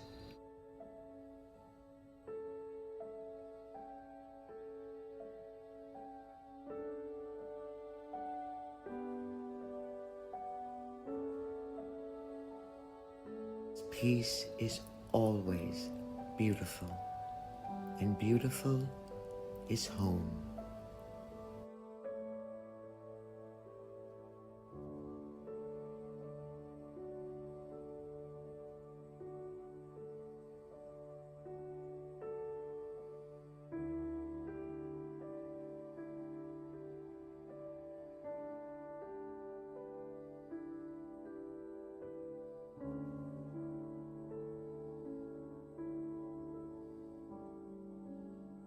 What hope we have is the hope we create when we come together, act together, heal together, to love together.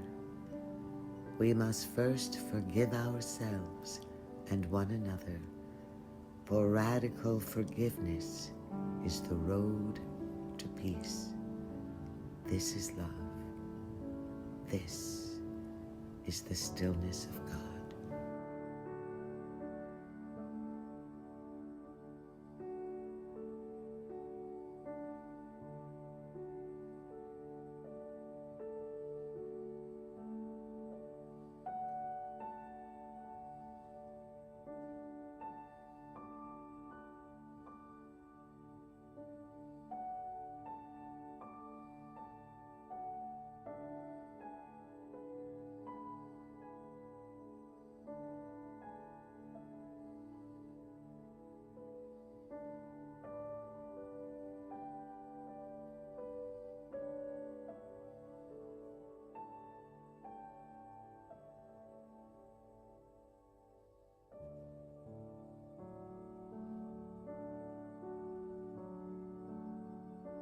Everything begins with a thought, and all of your peace comes from within. It's not lost, but it can be found by listening to your breath, to God, to your heart, or with a simple smile. Change your thoughts, change the world.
And so it is, like the miraculous drops of water that seep through mountain limestone, that gather themselves into springs, that flow into creeks, that merge into rivers, that find their way to oceans, like our breath and our stillness.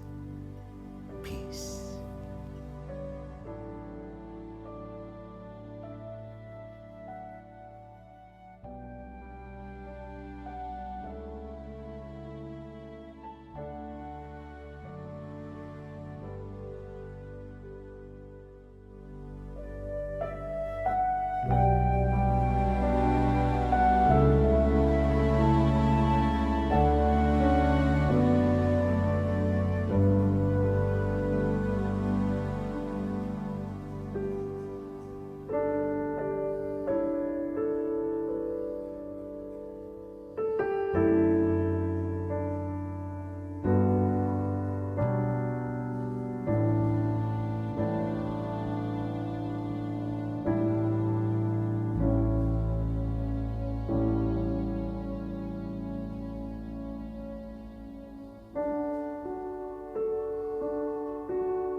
Oh my goodness gracious.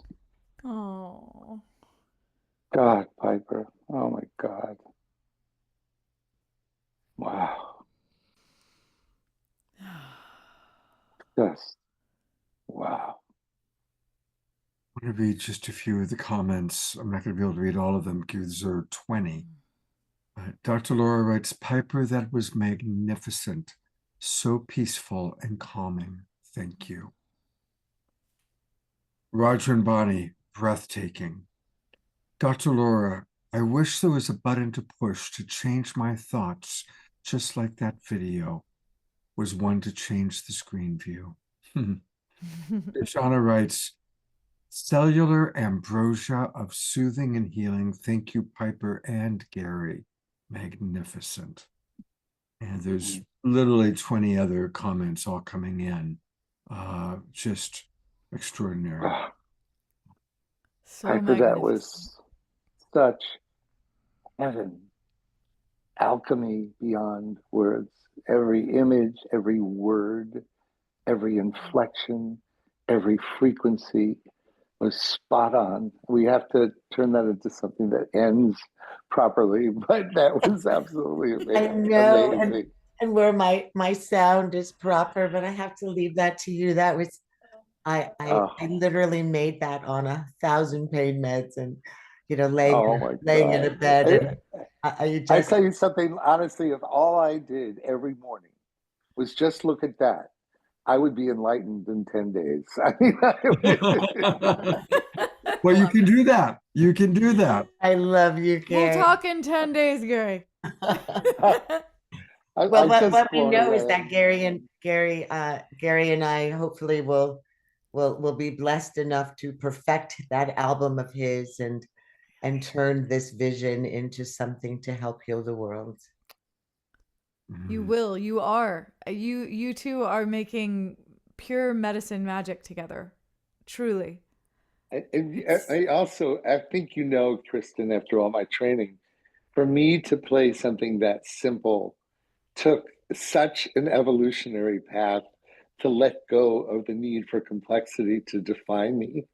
And I listened to that music, and I so got out of the way for that to come through. And it showers me with such grace and gratitude.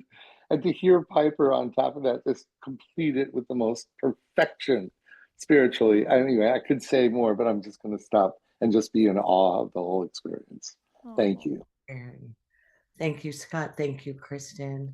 Thank you, Peace Tribe. Love you all. Love you so much. We are so grateful for you, Piper. We are so grateful for you, Gary. Truly. Immediately. There's nothing faster than music and visuals put together.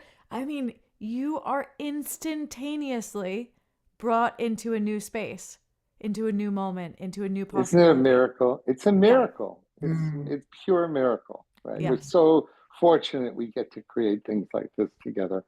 Wow. Wow. That's how I feel. How can we support you, Piper, beloved?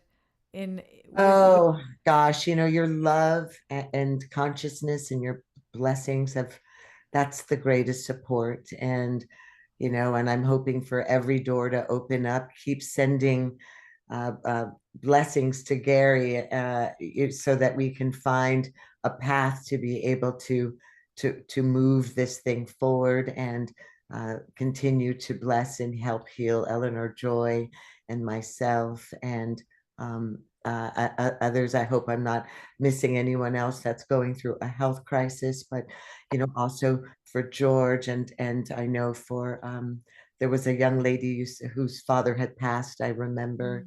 And I think just the love of this community continuing to heal us physically and emotionally and spiritually, and there is no gift greater than that. And I hope Eleanor Joy is doing well. I think about her every day. Oh, yes. I just want to send love to them too. And because all of you have healed the two of us, your love towards us, has been magnificent. And anyway, that's your love is the greatest support. That's all I can say.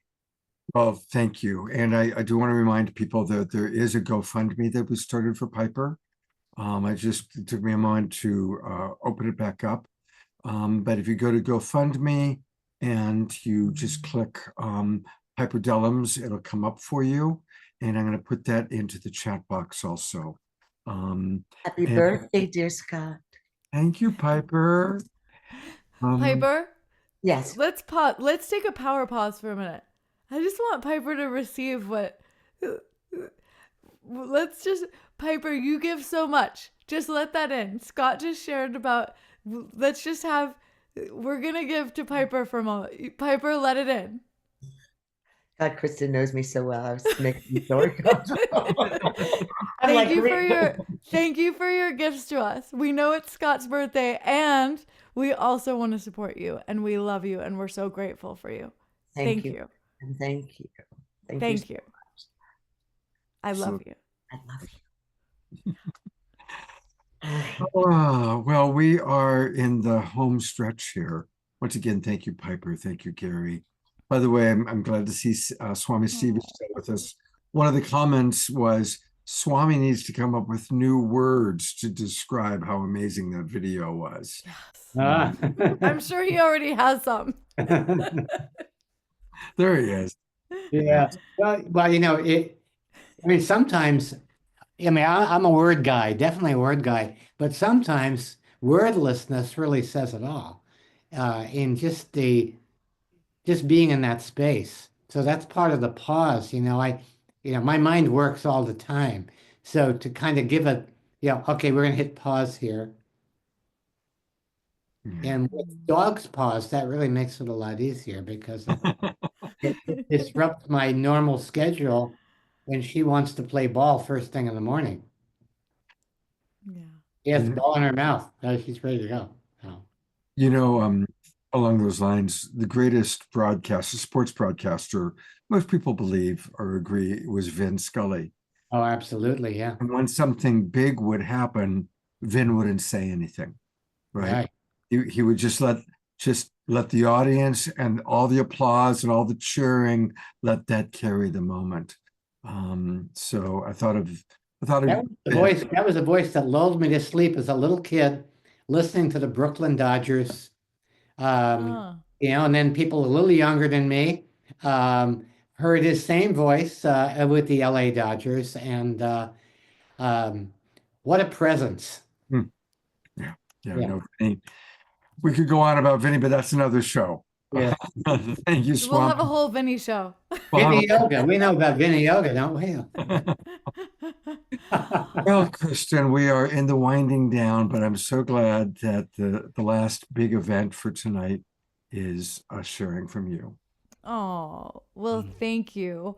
It has been truly a blessing on so many levels tonight to weave with each and every one of these beautiful guests and our family, our tribe, and you, Scott.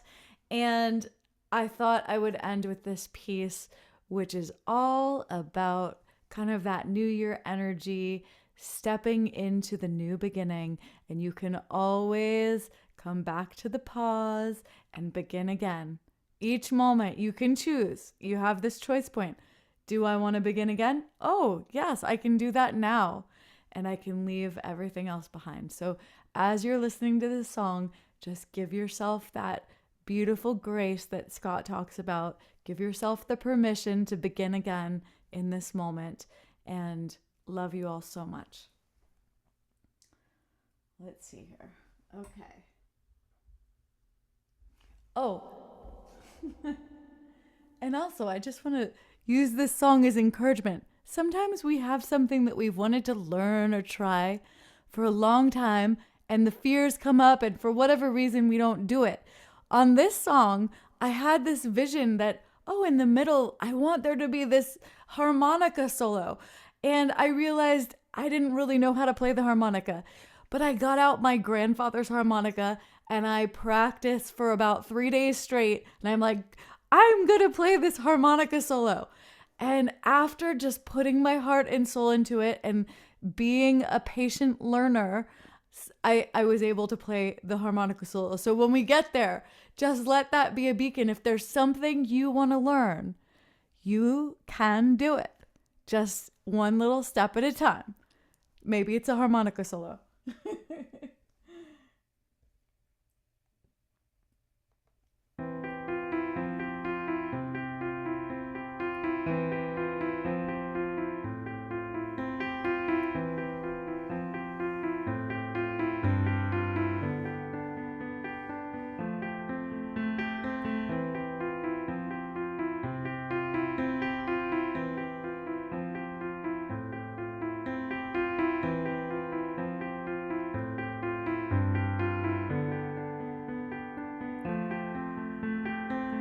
It's time to move on.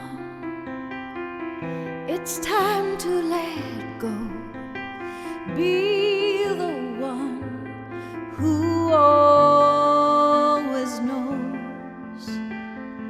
Just follow the hum, the beating heart. Be the seed of all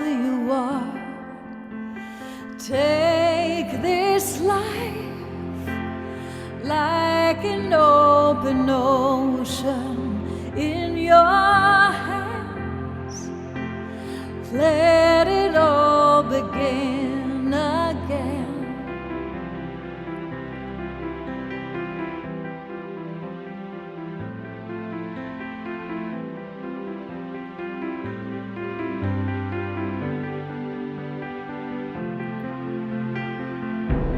Feel is the breath, it rattles your lungs, singing out the only song, the one that you know, that brought you here through the dream. It all comes clear. Take this life like an open ocean in your hands. Let it all begin again. And when the darkness tries to hold you near, and shadows knocking at your door, the winded sorrow's distant memory, I will bathe in the quiet of your soul.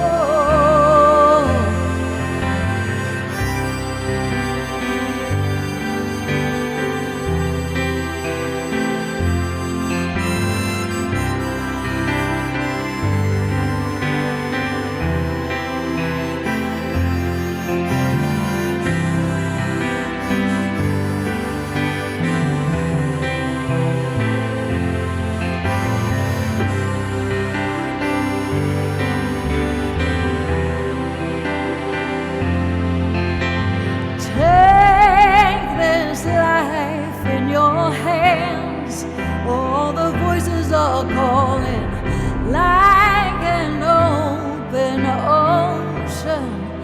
Begin again. And all this time I was searching for something to believe in. Well, I can see now, I can believe that I am the song playing out. And when the needle starts falling, dance out loud, just sing it out.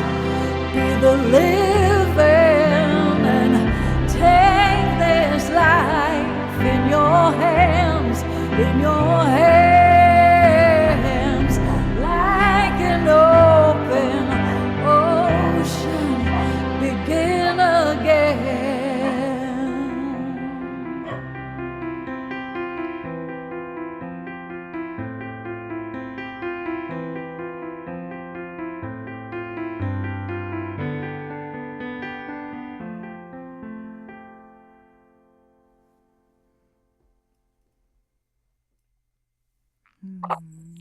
Begin again, begin again.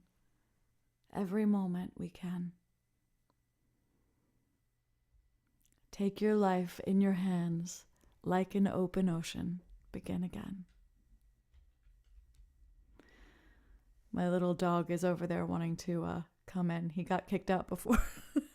Let's see if he can come in for the finale. He was trying to bark at me earlier and he got kicked out, but now I hear him saying, I want to pause. What is it? Power pause. I want power pause. Well, since we're bringing in the dogs. Hi, Bob. Oh, I'm going to do the same. Here we go. Let back in, right? We got Jasmine Bear and Aggie. Oh, look at that. We got all the doggies. Benja does not like it when I play and he's not right next to me, but right? Yeah. But you have to, yeah, when you bark at mama during a show, that's what happens. I got Ty. Okay, here we go. Yay, Piper's little one too. I know. Oh, and lots of look at that. Oh my God, look at this. It's dog day. Now this is a real big boy.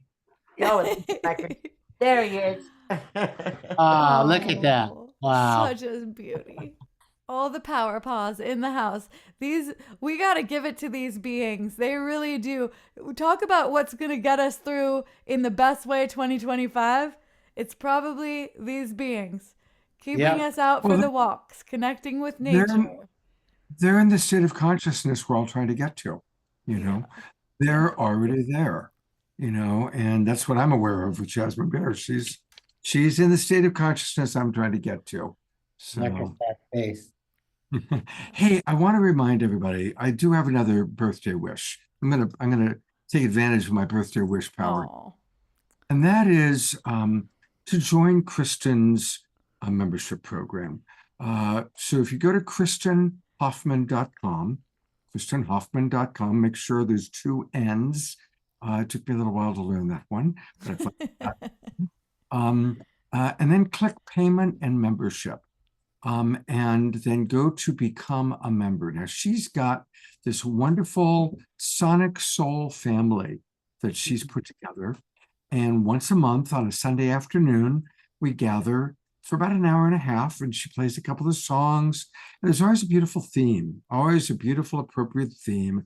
And it's a beautiful family. Of course, a lot of the people, a lot of Global Peace Tribers are part of this. A lot of regulars are on the show watching right now. In fact, those of you that are part of her family that are watching, pop something in the chat box about what this means to you. And you can join for as low as $11 a month. Or of course, I encourage people to come in at the $33 or $77 a month level. And it's important for us to support Kristin. And it's important for her to know that she's got, you know, her monthly Patreon coming in.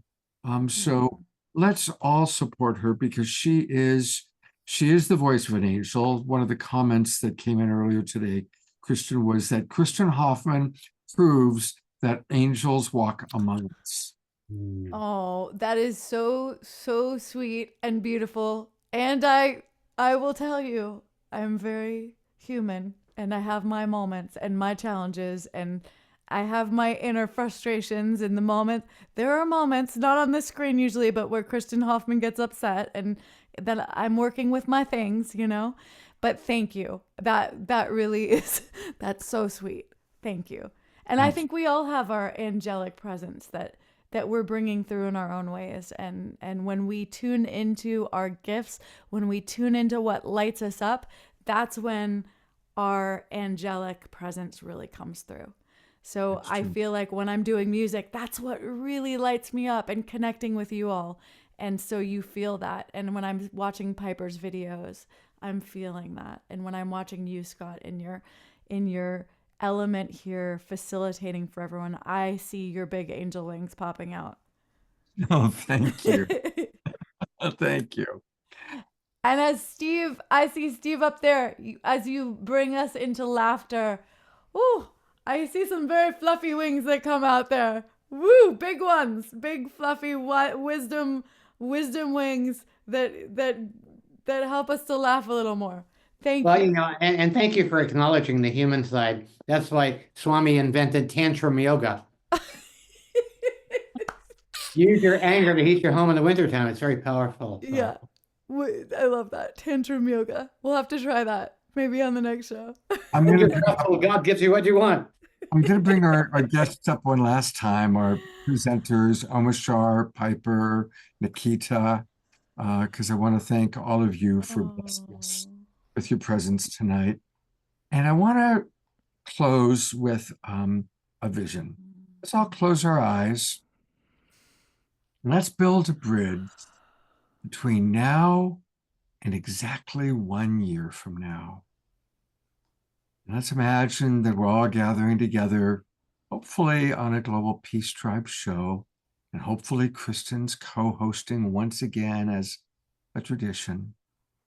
And let's just imagine, wow, what a magical year. Through all the disruption and all the chaos, the butterfly emerges. And imagining that whatever we've gone through, we all are just in a deep state of gratitude, a deep state of appreciation for how blessed we are, and that our body temples are healthy, and that our world is a better place 1 year from now on all levels. Maximum grace for each and every one of us. Yeah. Maximum grace for this beautiful blue-green planet. Maximum grace for our consciousness, for the human consciousness to wake up. Wake up laughing. Wake up through Kristin's music. Wake up through Piper's video and Gary's music and Nikita's wisdom. Waking up through all the gifts that each and every one of you in the audience as well provide in this awakening world.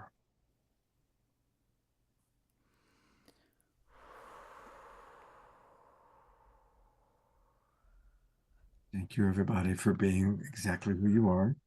I do want to let people know that our next show, the first show of the year, will be this Wednesday night. It's going to be a little different. Of course, we'll have Omashar and music and Rayamana, but we're going to be doing visioning together. There's going to be a lot of prayer, a lot of visioning. We're going to invite everybody who comes into the Zoom room to share their vision, both personal and global. So that's what we're going to be doing on Wednesday night. And I hope to bring the new year in with all of you. Thank you again. Scott, thank you for bringing Thank you for bringing us together. It's you, brother, that brought us together. Thank you so much. It's my pleasure. It's my honor. Yeah, it is. I'm going to go to gallery view one last time. We can all see each other. Blessings, everybody. Have a beautiful evening. Have a beautiful, sacred Sunday tomorrow. Remember, we can make any moment sacred by choosing to see the divine in all, starting with ourselves. Good night, everybody. Good night. Good night. Love, love, love. Thank you. Aloha.